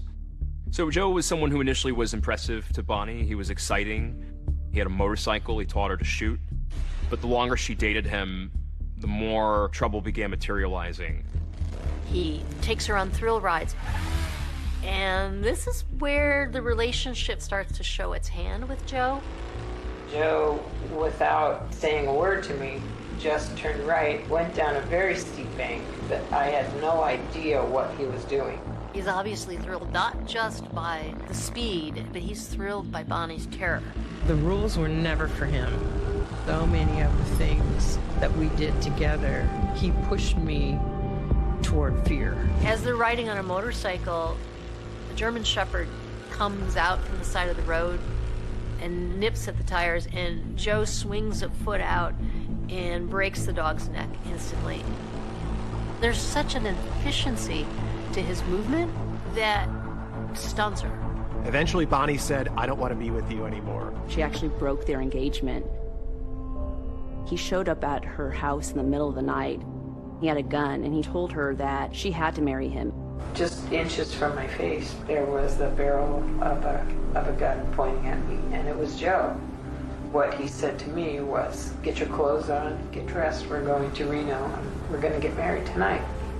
Her dad was able to break it up and send Joe on his way. I think it's a foreshadowing that he was going to use violence against people in the future.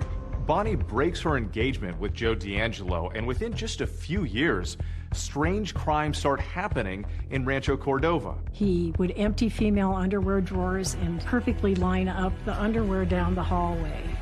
all control and power. This is my house now. These are my items now. He's the king of the house.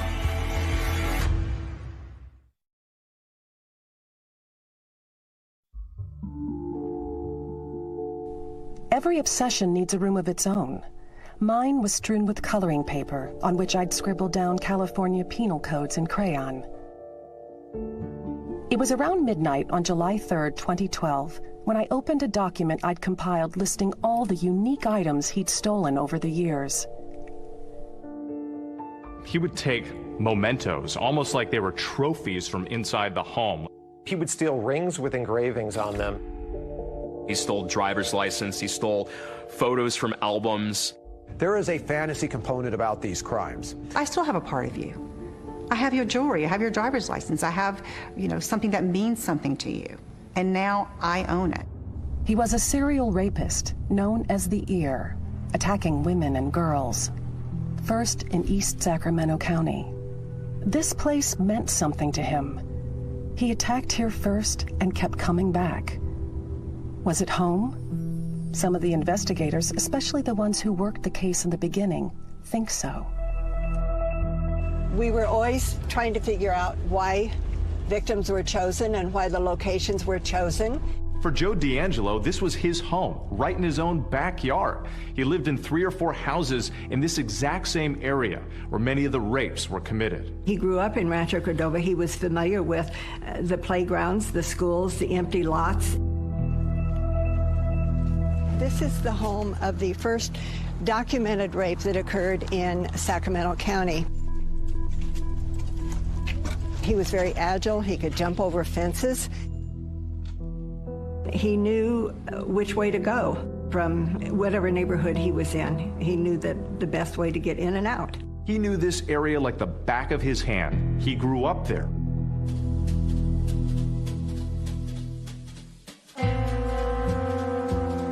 Joseph DeAngelo Jr. grew up the son of a master sergeant in the Air Force who moved around a lot.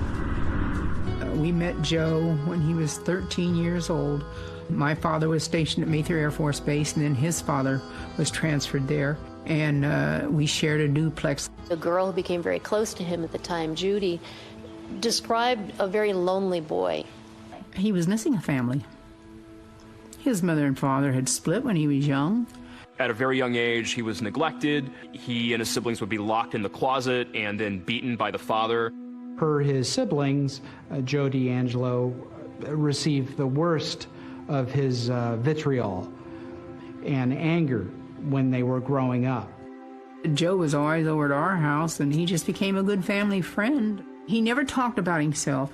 He never talked about any problems he might have. He never discussed anything that was bothering him. They started reporting, the peeping Toms here in Rancho. And I remember I was in the bedroom and I was asleep, and I had this feeling. I woke up because I had this feeling somebody was there.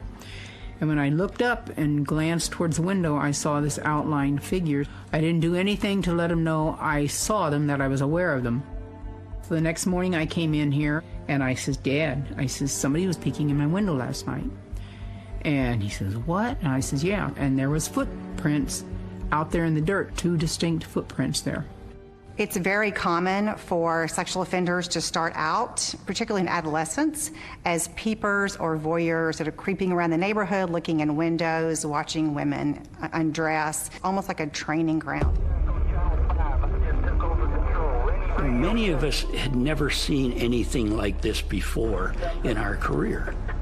His whole thing was terror. It wasn't the sex. It was the terror that he wanted to put in these people. That was his #1 priority. His victims ranged in age from 13, I think, to 39. Out of the first 10 attacks, 6 of those were juveniles. Oftentimes, sex offenders or sexual serial murderers will start out with, I guess, easier victims that are younger, that are more vulnerable, victims that he can control. My name is Chris Pedretti. I was 15 I was a kid, just a normal kid, cartwheels in the front yard, and really not a care in the world. It was not ever even a thought that our world might be unsafe. So it was a week before Christmas. She'd been left home alone. I was supposed to go to a high school dance, and it was the last day before Christmas vacation. I put a pizza in the oven, and I went to go play the piano. I remember hearing a noise, and I stopped playing and listened. Didn't hear it again. No, it was nothing. So I kept playing. It was very shortly after that, probably seconds, that he approached me. She turned around and she saw a man in a ski mask. I froze. The brain stopped thinking at that point. I mean, I just went straight into survival mode. I don't remember thinking at that point anything other than kind of turning into a robot. Just do what he says, do what he says. It was like Chris had left the body, and it was just the body left. That individual led her to the back patio. She tied her up. I didn't know about rape. I certainly didn't know about sex. What he did to me, what he took from me, I can't ever get it back. He kind of ruined my childhood. You know, he took it away. Everybody knew something was going on, but nobody knew exactly what. The sheriff decided that we would hold community forums. I had no idea there were going to be several hundred people that would show up. If we have a gun, could we shoot him? Knowing what I know about this man, if I had a gun, I definitely would shoot him. And I would not shoot to injure, I would shoot to take care of him. He liked this. He liked the police being on edge. He liked the town being on edge. I have a gun, but I still don't feel safe being, at home alone. Law enforcement was bracing for more attacks as his rampage of violence continued. His tactics were changing, and no one knew what he would do next.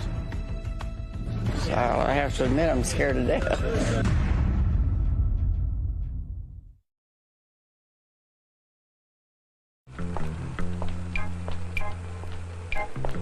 The young girl made one bad move after another. Her attitude was much too inviting. She should never have stopped to window shop at night. In the 1970s, when a woman reported rape, she was shamed, she was blamed.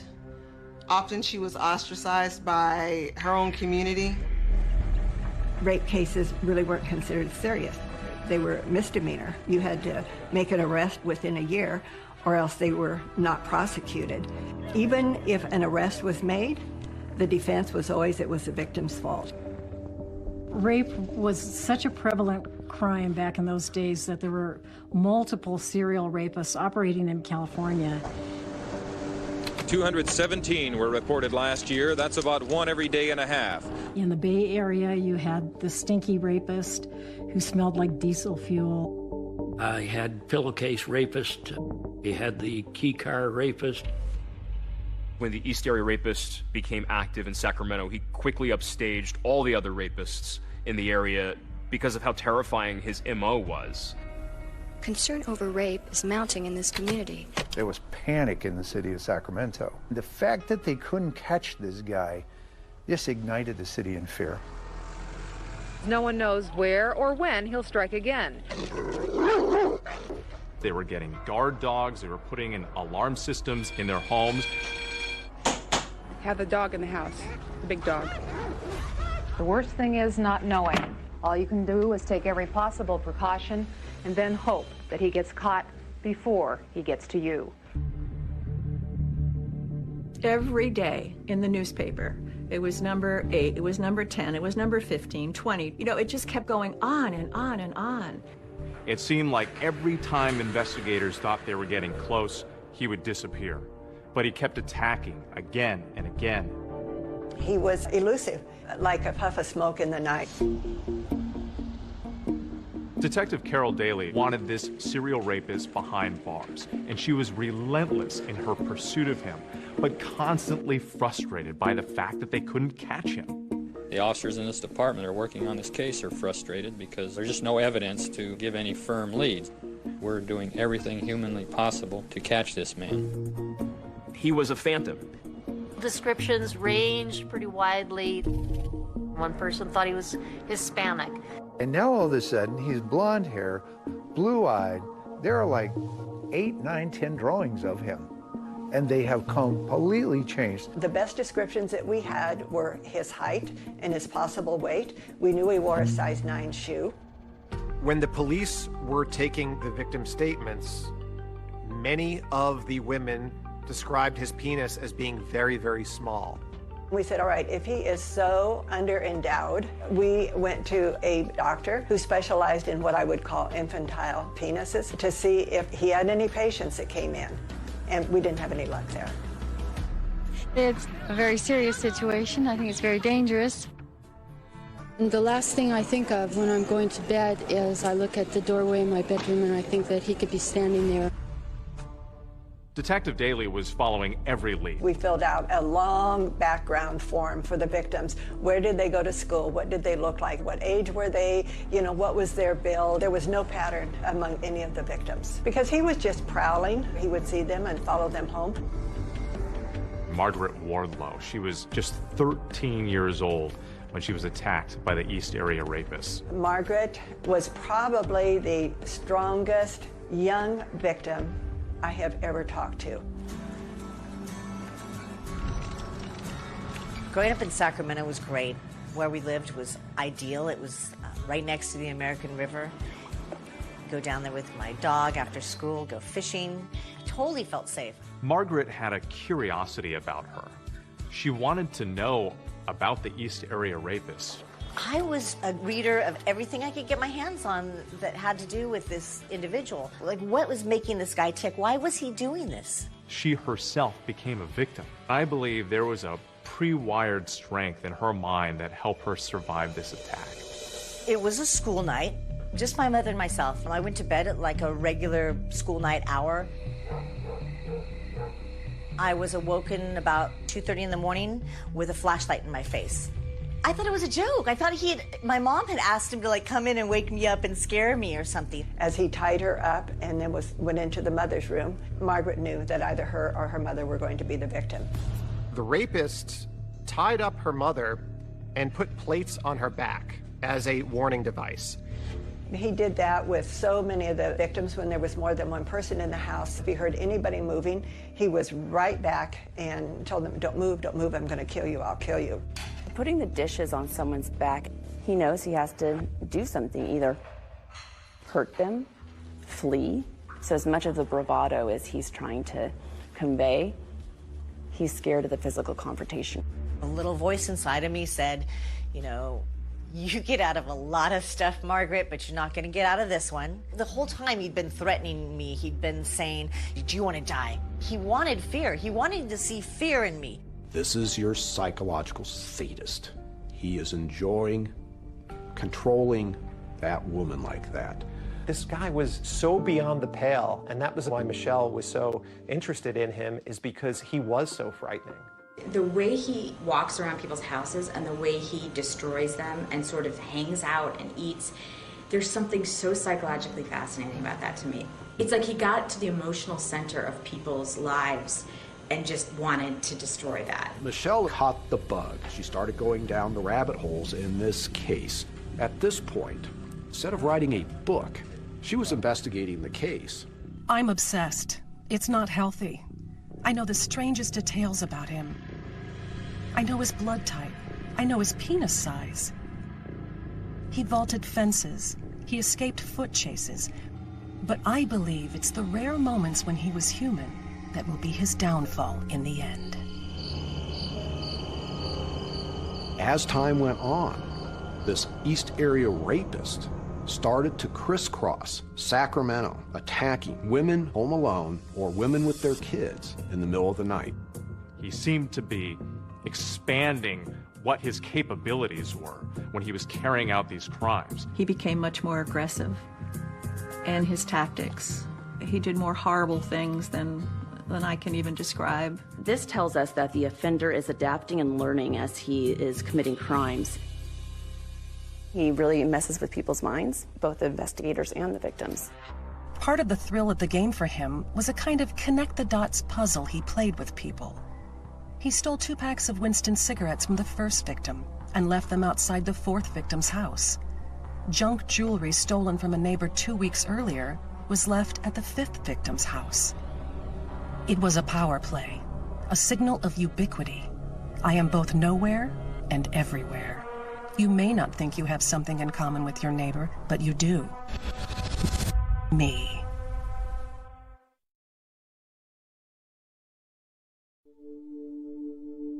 Michelle started as a blogger talking about cases that no one else was paying attention to and trying to get people motivated to look at those cases.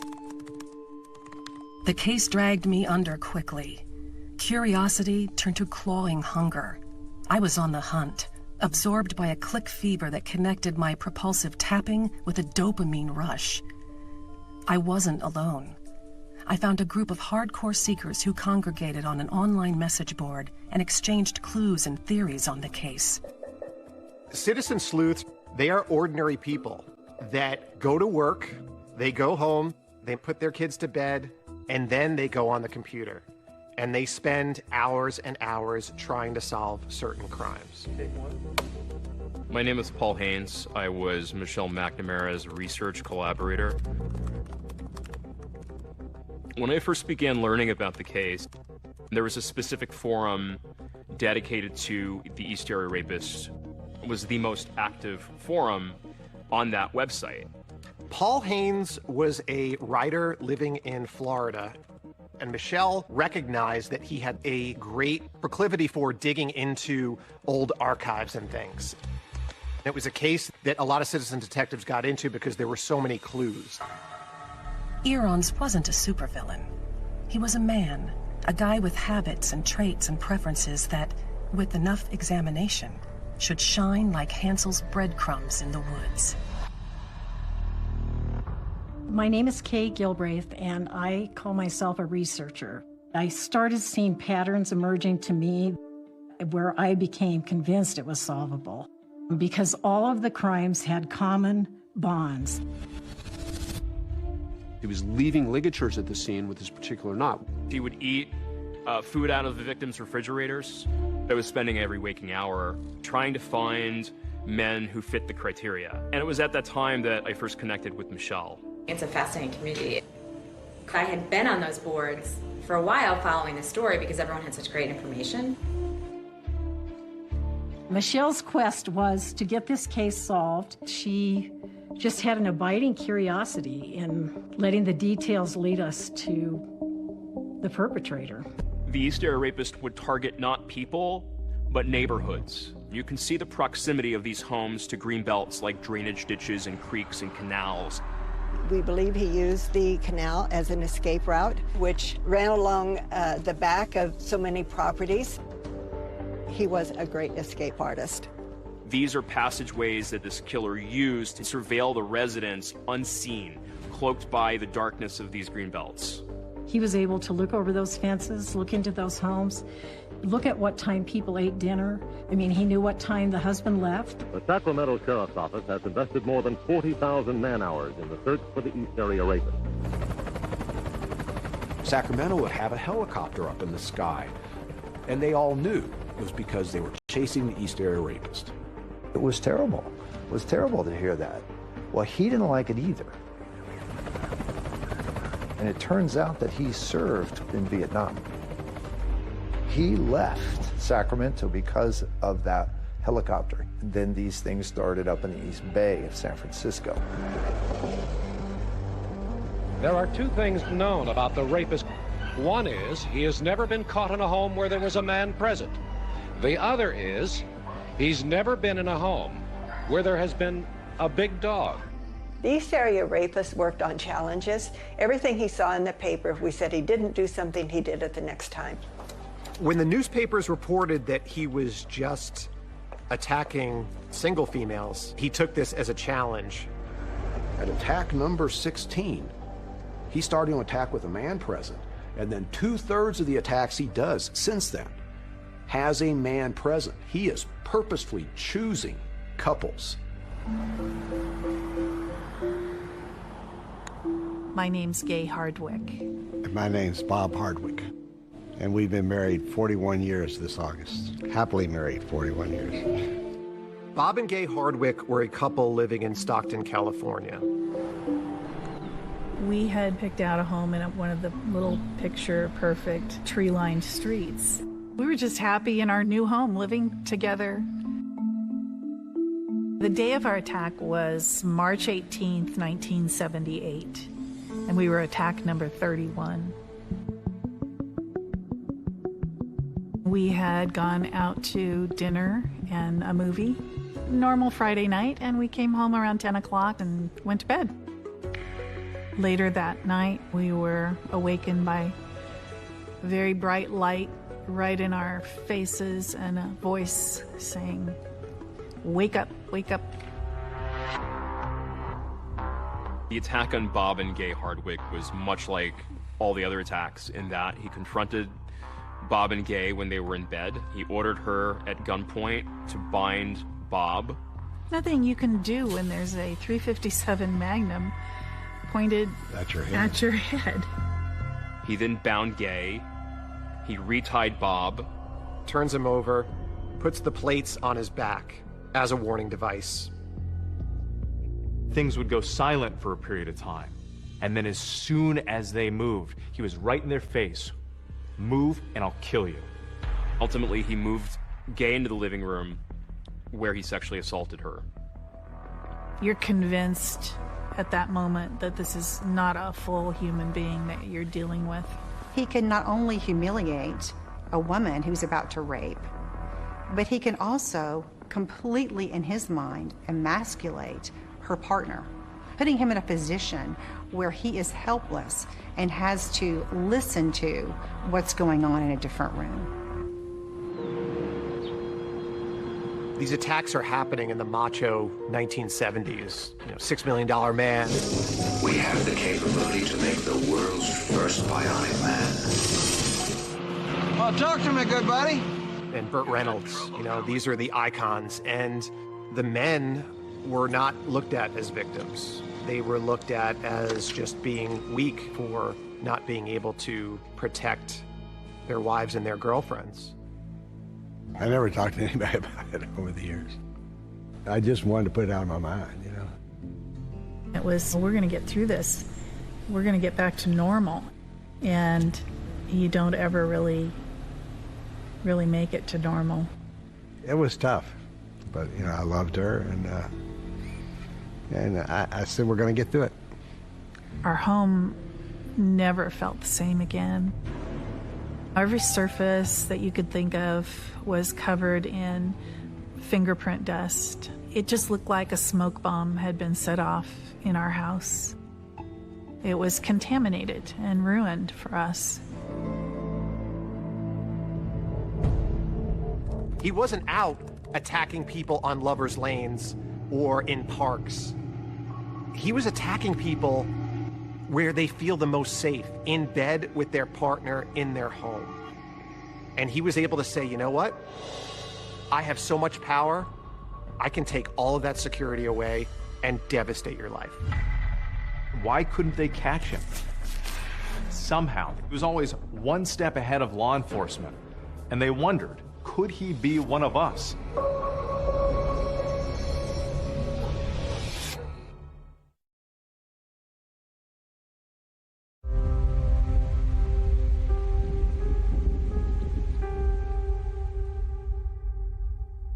After the East Area Rapist would terrorize these women, sometimes he would call them and taunt them. Hello? Hello?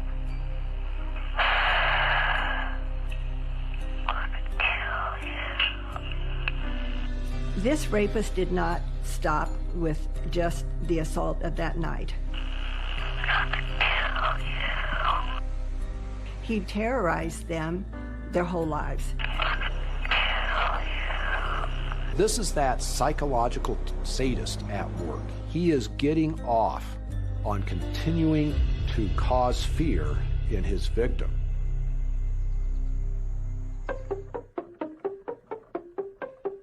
I'm Michelle McNamara of TrueCrimeDiary.com.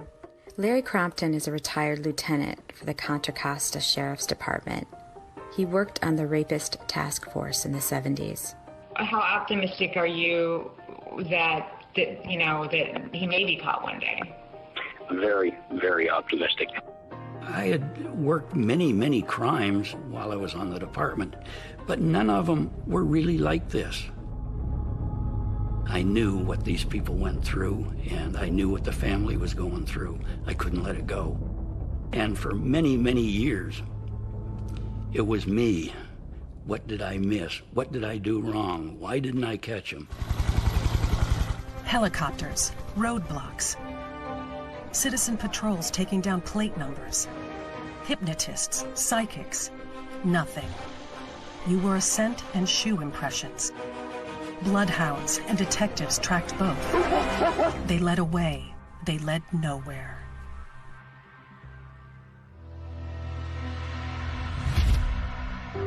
He next shows up down in Modesto in June of 1978. He attacks a couple down there. And then 48 hours later, he's up in the town of Davis, over 110 driving miles away, and is attacking a UC Davis co-ed there. Early Wednesday morning, the infamous masked man made his 44th attack on a young couple living in Mission San Jose. It was as if he knew what police were doing. And all along, many of the detectives who were working the case thought that maybe he was a police officer or military. And ultimately, that turned out to be true. You should have seen me coming. One of the things that's important to remember when you're looking at Joseph D'Angelo is he actually graduated with an associate degree in police science. He had told Bonnie that his aspiration was to join the California Highway Patrol. You should have seen me coming. He studied evidence and he studied crime scene. He went to Northern California and he applied with the Auburn Police Department and was hired there. And then that's when he started his rapes. He actually started out committing crimes as a teenager. At some point, he even blew up a dog with a firework, killed the dog while he was committing a residential burglary. You should have seen me coming. It makes sense that somebody who has a need for control, wants to be in power, would be attracted to a position that allows him to have that every single day. When I was working the cases, I thought he's got to be in law enforcement. The first clue was in attack number 3 in Sacramento. He had gloves on to protect from fingerprints, and he's got a gun in one hand and a padded baton in another hand. And he says, "Freeze or I'll shoot." We felt so strongly that he could have a law enforcement background that we were looking at every officer in our department who fit the description of the height and the weight and the shoe size. Up to that point, he would sometimes take his clothes off during a sexual assault. Carol and I figured out how to fingerprint the human body. We found out that fingerprints stayed on the skin for really just a very short period of time, but there was an iodine technique that we could use to try to pull them off. Carol, I talked to the guy in charge and said, "Don't talk about this on the radio." They blasted it all over the place. Just a couple of days later, his gloves never came off. There's no question he knew what we were doing. The police have one last bit of advice, and that is don't panic, because that alters your judgment. And by the way, that advice goes out to anyone in the Bay Area, not just the people of Concord, because with this guy, the next rape could be anywhere. Michelle was a mother and she was a wife. When she took this book on, this investigation became her life. It's really, the obsession is with the investigation. And she knew that when you look at cases out there, famous serial killer cases, they were caught with innocuous things. He was, first and foremost, it seems to me, a burglar, a cat burglar. I think Michelle felt that if she could find one of the items that had been stolen in any of those rapes or in any of those burglaries, she could trace that item back the way you would trace someone's ancestry to its original owner. And that would lead to the offender's identity. And in one case, this offender stole a pair of personalized monogrammed cufflinks. It was the initials NR. They were like a 1950s style. So Michelle took this and thought, if I could follow those pair of cufflinks, we might get closer to the answer. Then I saw it, a single image out of hundreds loading on my laptop screen. They were going for $8 at a vintage store in a small town in Oregon. My husband was on his side sleeping. I sat on the edge of the bed and stared at him until he opened his eyes. "I think I've found him," I said.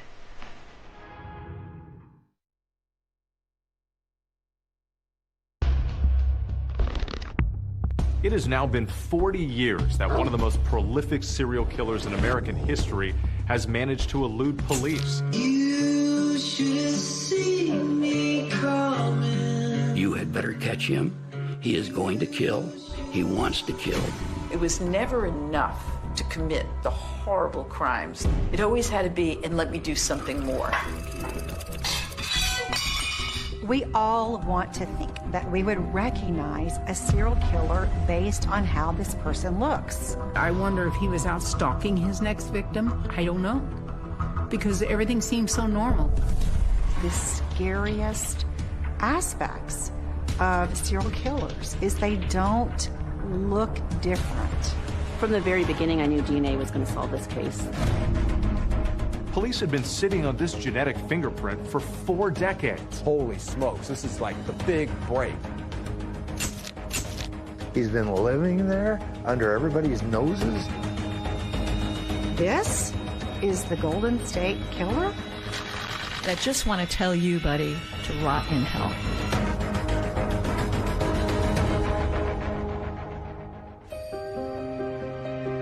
Michelle McNamara was a true crime blogger. She was a citizen detective and a true crime writer.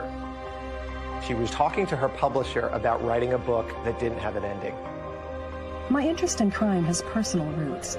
The unsolved murder of a neighbor when I was 14 sparked a fascination with cold cases. What gripped me was the specter of that question mark where the killer's face should be. I need to see his face. He loses his power when we know his face. When I'm puzzling over the details of an unsolved crime, I'm like a rat in a maze given a task. The world narrows, the search propels. I felt in the truest sense of the word gripped. I had a murder habit and it was bad. I would feed it for the rest of my life. I considered Michelle McNamara a friend. She impacted the Golden State Killer case. One way we're able to keep on investigating the case is to have public interest, to have the online interest, and she helped push that. On a sleepless night last July, I Googled a description of a pair of cufflinks he stole. Then a jolt of recognition. There they were. I bought them immediately. The best thing to do, I knew, was to turn the cufflinks over to an authority on the killer. As soon as I saw those cufflinks, I thought, this is pretty astonishing.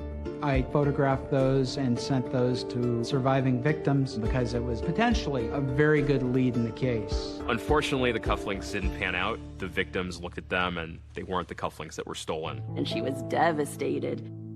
I don't know if Michelle was convinced she could solve the case, but I believe that she was convinced she could make a difference and that she wanted to do it for the victims. He forced the woman at knife point to tie up her boyfriend, then he tied her up and raped her. The East Area rapist has struck 40 times in the last 2.5 years, and he hasn't been caught yet. He started inflicting real physical pain on the victims, like punching, giving black eyes. One of the most sadistic things I think that he would do would be to say to them, I'm going to cut off a piece of your wife and bring it back to you. We knew that he was becoming more and more angry. As fear in the community intensified, Detective Carol Daly held regular public forums. One thing I want to emphasize, ladies, is for you not to be polite. If you are going to defend yourself, you injure him enough to incapacitate him in any way that you can. I started working with these cases, and I thought, if I can talk to one of the people that deal with these rapists, maybe I can get into the head of what I'm looking for. Vacaville Medical Center is where they have rapists that have been convicted. The men were asked what they thought was motivating the East Area rapists. The mere fact that he ties his victims up has to have them completely submissive. You can sense the conquest he had. You're not what you think you are, and you won't accept it, so you strike out to prove to them that you are, but in reality you aren't. And until you face that, you're going to keep on going and going. If I'm willing to kill you, the first move you make, you're going to be dead. The doctor told me, you had better catch him. He is going to kill. He wants to kill.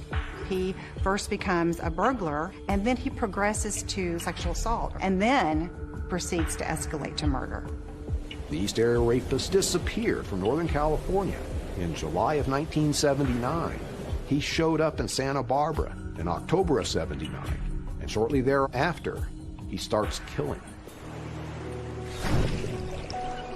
The Pacific Ocean was warming up, an inviting churn of white caps making its way toward soft sand and an endless line of 100-foot palm trees. Golden teenage boys with blank hair and effortless muscles headed for the water with their boards in a gait the locals called the Surfer Bounce. This was Santa Barbara's magic time. Dr. Offerman was an orthopedic surgeon. He had begun dating a psychologist named Alexandra Manning. On the morning of December 30th, 1979, some friends of Robert Offerman's had shown up at his condo for a tennis game. There was no answer at the door. I went in the sliding door and looked around the living room. On the floor, there were Christmas ornaments that had fallen off on the ground. Some balloons right by the sliding door, which I thought he would leave it there, so we knew something was wrong.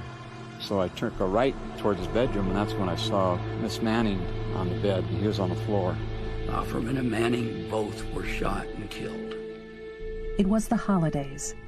As authorities processed the crime scene, they stepped around a turkey carcass wrapped in cellophane that had been discarded on the patio. They concluded that at some point the killer had opened the refrigerator and helped himself to Dr. Offerman's leftover Christmas dinner.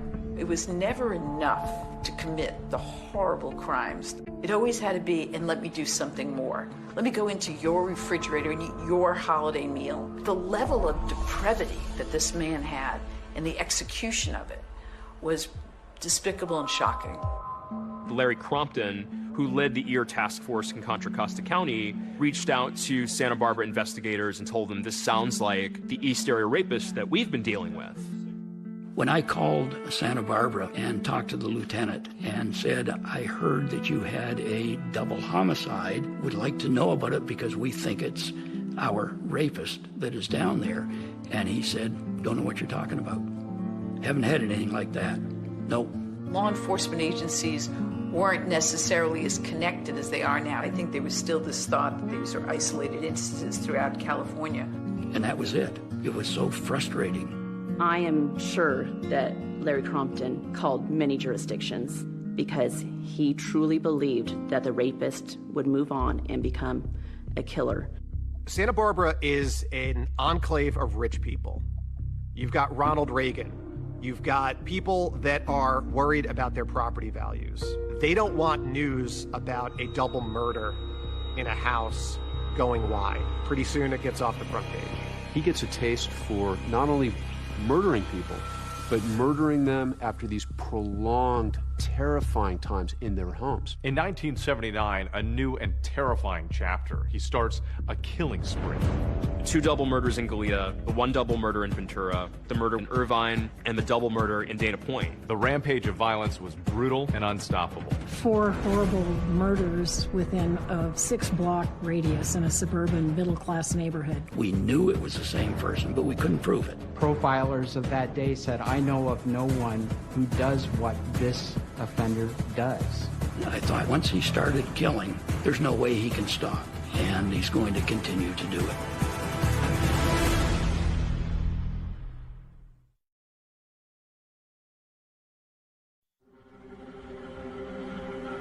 Most violent criminals smash through life like human sledgehammers.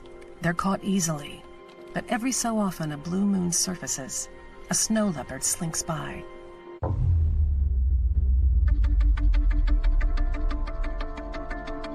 After 1981, we don't have an attack for 5 years.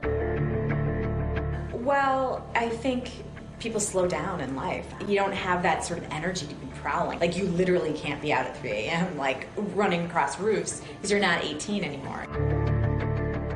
I don't believe that his sexual deviances went away, but I can believe that he found other, less risky ways of satisfying those urges. Could he have moved out of the state, out of the country? Could he have died, got medicated? I mean, I don't know.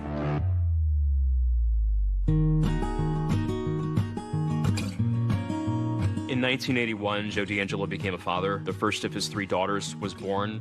The second of his 3 daughters was born in '86. And then his 3rd daughter was born in 1989. He had a wife who was a lawyer. He lived a middle-class existence. He sent all his girls through Montessori schools, and he would take them to their different sports events, the horseback riding, the roller skating. We all want to think that we would recognize a serial killer based on how this person looks. And yet, so often, this is somebody who's living in the community, who knows his neighbors, and I think that is one of the scariest aspects of serial killers, is they don't look different from other people. My sister and I, Melody, used to take turns going out and babysitting while Sharon was in school. And I didn't start thinking about it till after he was arrested. Because when they started showing all these dates, I'm going, oh my goodness. I wonder if he was out stalking his next victim. I don't know.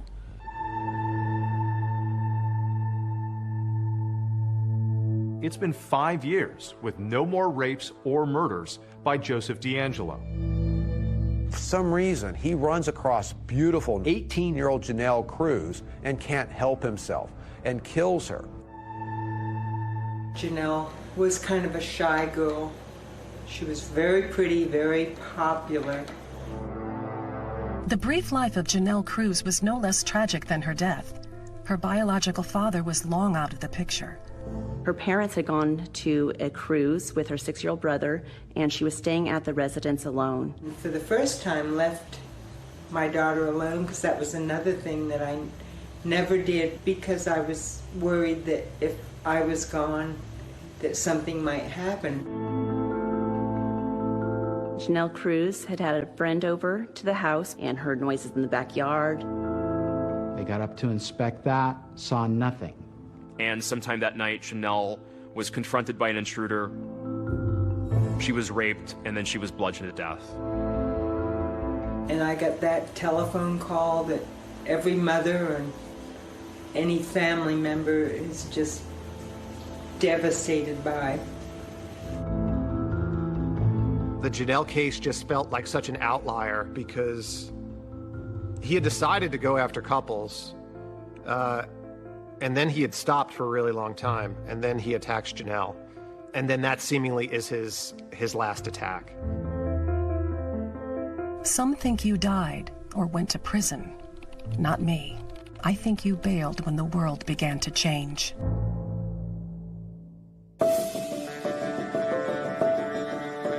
In the 1970s, there was no DNA. The investigators had evidence, but couldn't connect the crime scenes. They needed the science to catch up. DNA didn't enter the forensic landscape until about 1986, 1987. It would take 15 years for DNA to finally link the Northern California East Area Rapist series with the Southern California homicides, as all being done by one man. I was immediately on the phone to Larry Poole down at Orange County Sheriff's Office, and we're talking about, holy smokes, this is like the big break. But detectives still had no idea who he was. I got a little excited maybe in the first 18 to 24 months, but over the years I chronicled and logged over 8,700 suspects in the investigation. After 5 years, we got no match, and after 10 years, we got no match, and we just were not getting a hit. When people have asked whether it worries me that the killer may still be out there, I wave dismissively, pointing out that he'd be much older now. He can't hurt me, I say, not realizing that in every sleepless hour, in every minute spent hunting him and not cuddling my daughter, he already has. Michelle McNamara was a mom, married to actor Patton Oswalt, investigating this case and working on a book.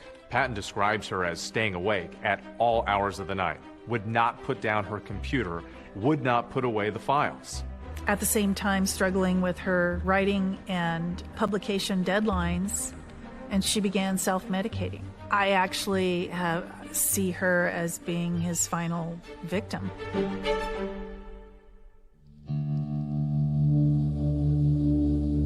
I got an email from a friend of Michelle's, and he told me that Michelle had passed away that morning.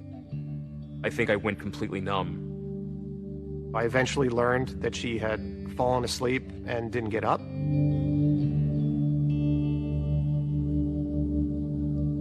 According to the medical examiner's report, Michelle died from a combination of fentanyl, Xanax, and I believe Adderall. And that's when the magnitude of her loss hit me. I immediately thought, what can I do? I can help finish this book.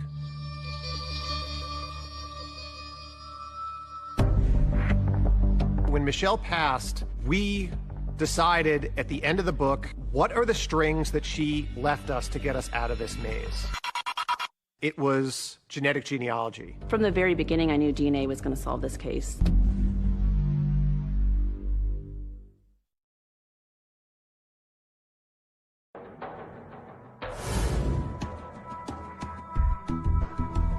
Thousands of pieces of a jigsaw puzzle, and only one person knew what it was supposed to look like. That one person wasn't Michelle. It was the killer himself.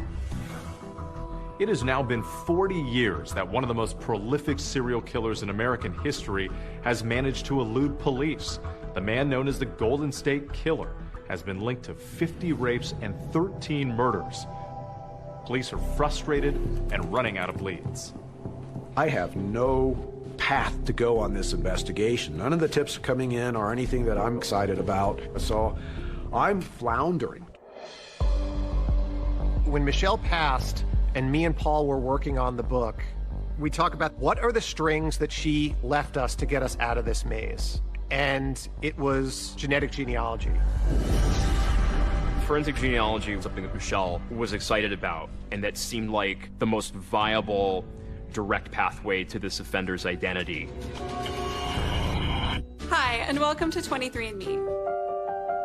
Companies like Ancestry.com and 23andMe had already been using genetic genealogy for years, allowing millions of customers to spit into a tube and use their DNA to discover family roots and long-lost relatives. Ancestry.com searches the world's largest online family history research. There's a growing number, particular of adoptees, are realizing these sites that are really created for learning about family history can help me start to figure out who I'm biologically related to. To help people to find their biological mothers, to find their biological fathers. How are you? To find siblings, to find cousins. It wasn't too long for people to realize, wait a minute, what if we use the DNA of criminals to try and identify their second cousins or third cousins and try to narrow it down from there? I start learning how this technology could be used. We become blown away at the power of it. And then we recognize this is the way we need to go. But then there was a concern as to whether we had enough DNA. I had consumed all the East Area Rapist DNA, doing all the testing I had done over the years. And he found a pristine DNA sample going back to the 1980 murder of Lyman and Charlene Smith in Ventura County. A second sexual assault kit in the coroner's office that had never been opened. To my knowledge, there are no other medical examiners who make duplicate rape kits. In March of 1980, Lyman and Charlene Smith were found bludgeoned to death in their bed. It was a horrific scene that I will never forget.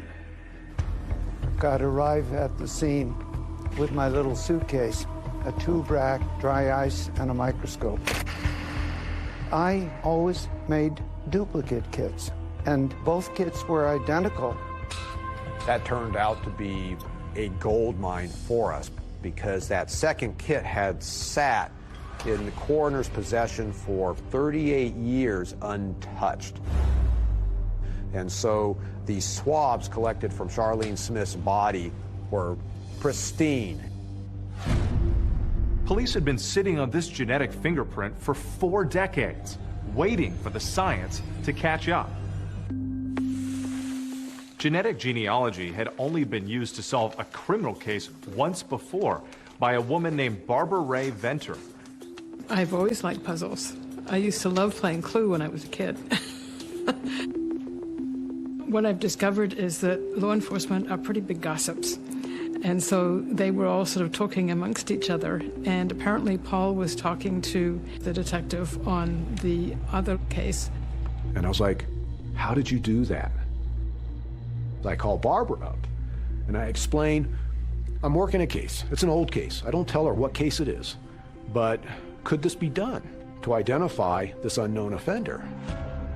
So Paul Holes was able to take that DNA and convert it into a DNA profile, which is basically a number. And he used this no-frills genealogy website called GEDmatch.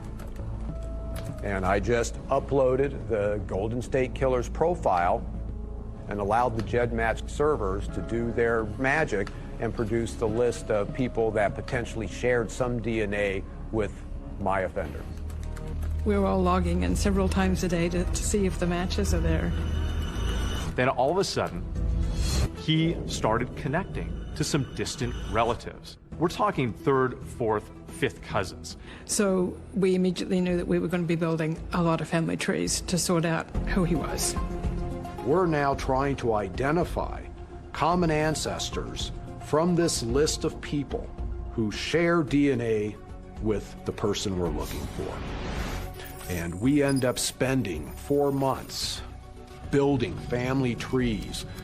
And unlike if you were to upload your DNA to a website and try to build out a family tree from yourself being the beginning point, this is reverse engineering a family tree. So you start with a wide swath of potential relatives, and by a painstaking process of elimination, you start cutting down that pool. Narrow it down, narrow it down, narrow it down. Genealogy testing had indicated that our offender was of European descent. 40% Southern European, and a number of the matches that we had were with people who had Italian surnames. Once it came down to that final pool, that's when the real detective work began. You had to hit public records. Things like marriage certificates, birth certificates, grave site markings. So now we only had 6 men on the list. So now they had to be a certain age, they had to be in Northern California, and they had to be related only through the maternal line to our crime scene DNA. And at that point, we then had one other piece of information that we hadn't applied yet, and that was eye color. She looks at a separate tool on a related site that suggests that their suspect had blue eyes and was bald. The FBI then pulled the California DMV records for those 6 men. Only one had blue eyes. Joseph D'Angelo. Joseph D'Angelo. Joseph D'Angelo.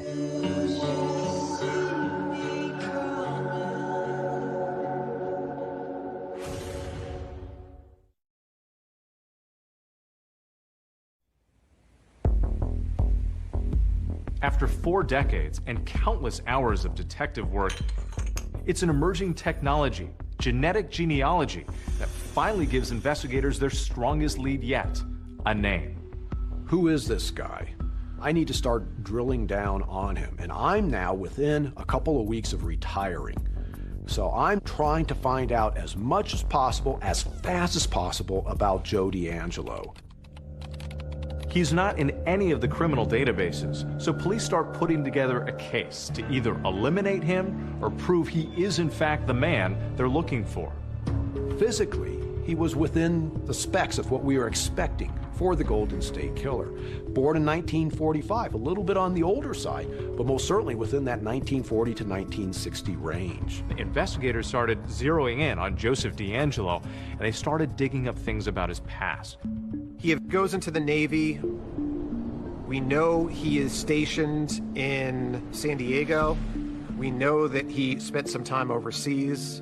Joe DeAngelo returned to Sacramento, began working with the Auburn Police Department. He had a nickname on the department. It was Junk Food Joey. He would always have a Coke in his hand, a bag of chips, a candy bar. He really violated people's space all the time. Get kind of close to your face and always be touching you. He had been fired from Auburn Police back in 1979. He had been observed shoplifting a can of dog repellent and a hammer from a Citrus Heights drugstore. He was accosted by the clerk. He was subsequently arrested. Auburn Police Chief Nick Willick had to fire DeAngelo at the time. And the chief said when Joe was put on administrative leave, he had threatened to kill me. I immediately remembered back my daughter, you know, being afraid. A short time after he had been fired, she said, there was someone looking in my bedroom window with a flashlight. She said he got up and ran outside.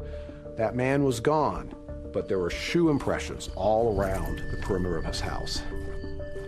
But there's another huge piece of the puzzle they had been investigating in relation to possible suspects, and that piece also seemingly falls into place in DeAngelo's story, Bonnie. There's a newspaper clip from an Auburn journal about the engagement, and there's this picture of a young brunette. She's 18 years old. Announcing his engagement in 1970 to a woman named Bonnie Colwell. Remember, Bonnie was one of DeAngelo's early girlfriends who broke off their engagement.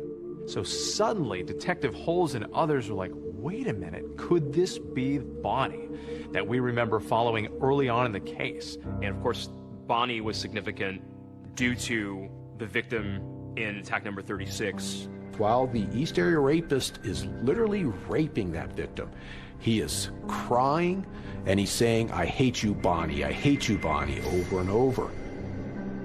I'm now within days of retiring. It's like, okay, I've got to go boots on the ground on this DeAngelo. More and more things connect and click.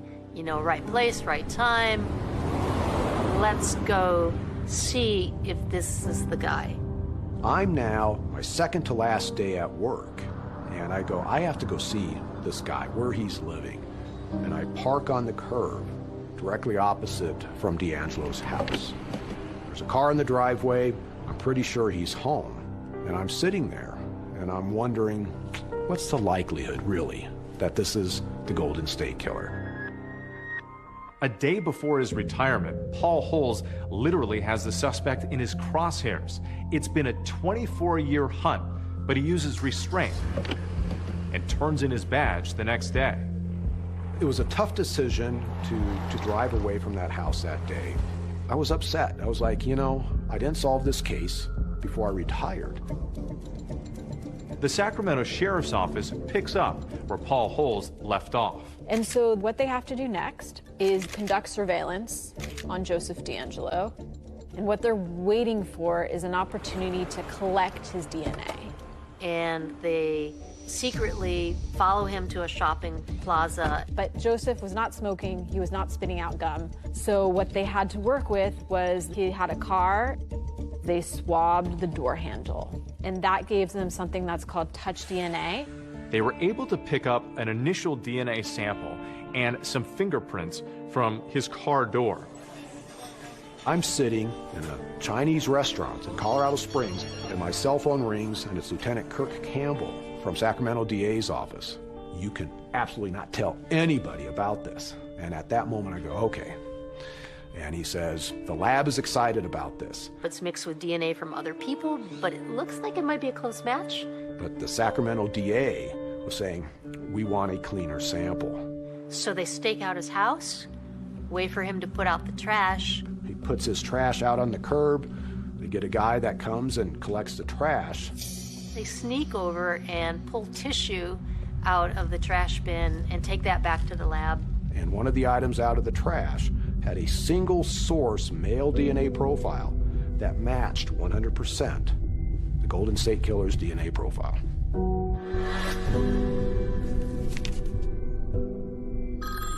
Get this call from my chief deputy. I think his first words are you sitting down? And I asked him a million times, and I'm like, you better not be messing with me. He goes, they're shaking, Anne-Marie. They're shaking at the crime lab. They got a match, but now they have to get the suspect into custody. So they call Paul Holes back to assist with the operation. There was concerns about how he would respond if this did not go smoothly. I can imagine they were prepared for every scenario. This is somebody who has been a sophisticated, a diverse, sadistic killer. A law enforcement team now gathers outside D'Angelo's home for the takedown. He and his wife have been separated for decades, and he's living with his daughter and granddaughter. The hope is to get him away from his house in order to be able to do it safely. So at a certain point, D'Angelo's over off to the side of his house. It looks like a prime spot. And then we just hear over the radio, go.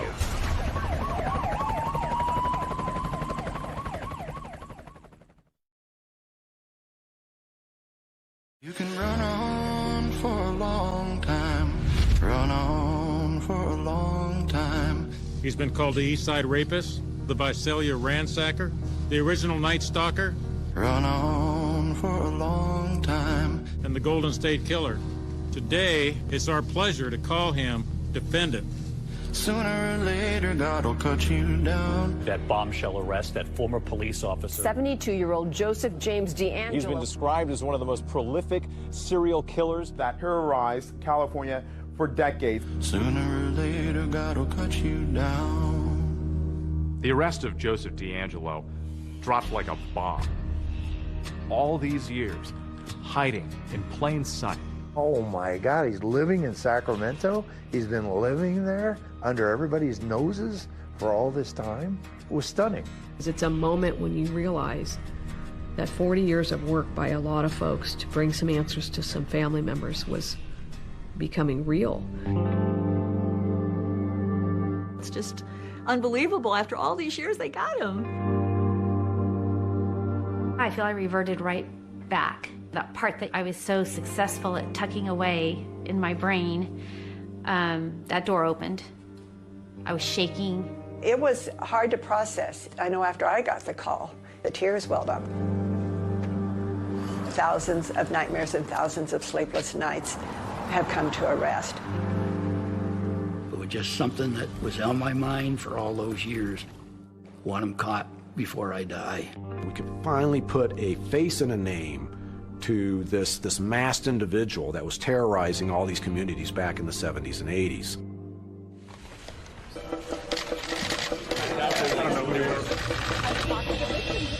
Joseph D'Angelo's first arraignment in court. Please make sure your cell phones are silent. Was a complete madhouse. It was a zoo. In the front rows were family members of victims and victims themselves. We were all super, super nervous. I start sobbing, and I couldn't stop. Joseph James D'Angelo. And then that moment, Joseph D'Angelo in a red-orange jumpsuit that says prisoner on the back rolls in a wheelchair, hunched over, his hands handcuffed. This is the Golden State Killer? This old man? And he looks so harmless. And I think that is exactly the impression that he wants to create. It's Joseph James D'Angelo, your true and correct legal name? I'm Sorry? Yes. At that moment, you could hear gasps. There was something about his voice that clearly brought back years of pain and fear. I thought, this has got to be a big act. In the week prior, he's riding a motorcycle at high speeds. He was walking around just fine. And within a day of his arrest, he's all of a sudden bound to a wheelchair. But then the jail surveillance camera tells a very different story. He's climbing up on the bunks and getting up on the vents and cleaning things. Doing exercises in the jail cell. He's a master of disguise. He used that during all of his crimes, and he is continuing to use it, but now in a different way. Victims are still processing it. And the big question, why? Why did he do all of this? What really did transpire? Why he became this person, this predator? I think that's the million-dollar question. Mr. D'Angelo would like to make a brief statement.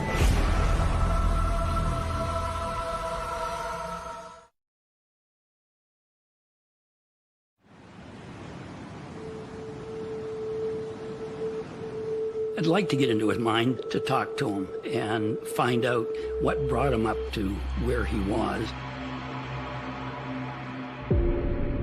There is no recipe for a serial killer. We can see all of these markers or all of these risk factors along the way. We have a physically abusive dad.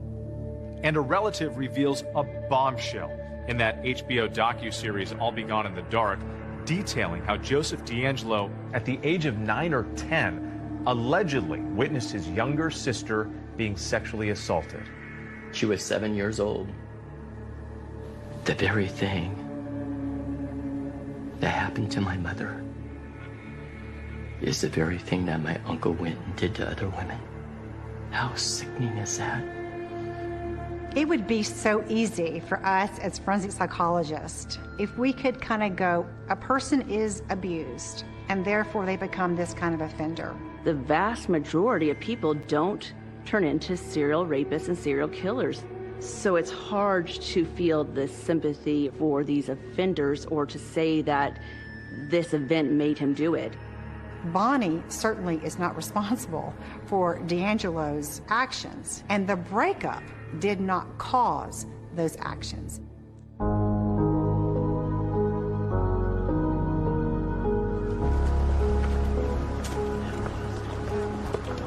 Sentencing today for the so-called Golden State Killer. Former police officer Joseph D'Angelo Jr. committed rapes and murders all across California. This is the matter of the people of the state of California versus Joseph James D'Angelo. This will be the first time that these people have seen him since the nights that they were victimized. This is a network of people that have come together that never knew each other, but share one thing in common. On March 18th, 1978, Joe D'Angelo attacked us while we were sleeping. He kidnapped me from my bed. He raped me repeatedly. I want you to look at me. You bound my wrist and ankles. You blindfolded me. Remember that? At 3 different times that night, I thought I was going to die. No 13-year-old should have to find out what a rape kit is. My family couldn't hide the agony in their faces. What matters is that you will spend the rest of your life in prison, and I survived. I just want to tell you, buddy, to rot in hell. You will forever be known as a repulsive coward who hid behind a mask of evil. The devil can keep you company in your prison cell as he gnaws away at whatever soul you have left. Mr. D'Angelo would like to make a brief statement. I've listened to all your statements, and I'm truly sorry for everyone I've hurt. Mr. D'Angelo is sentenced to a total of 11 life without the possibility of parole sentences, plus an additional life sentence, plus an additional 8 years. The survivors have spoken clearly. The defendant deserves no mercy.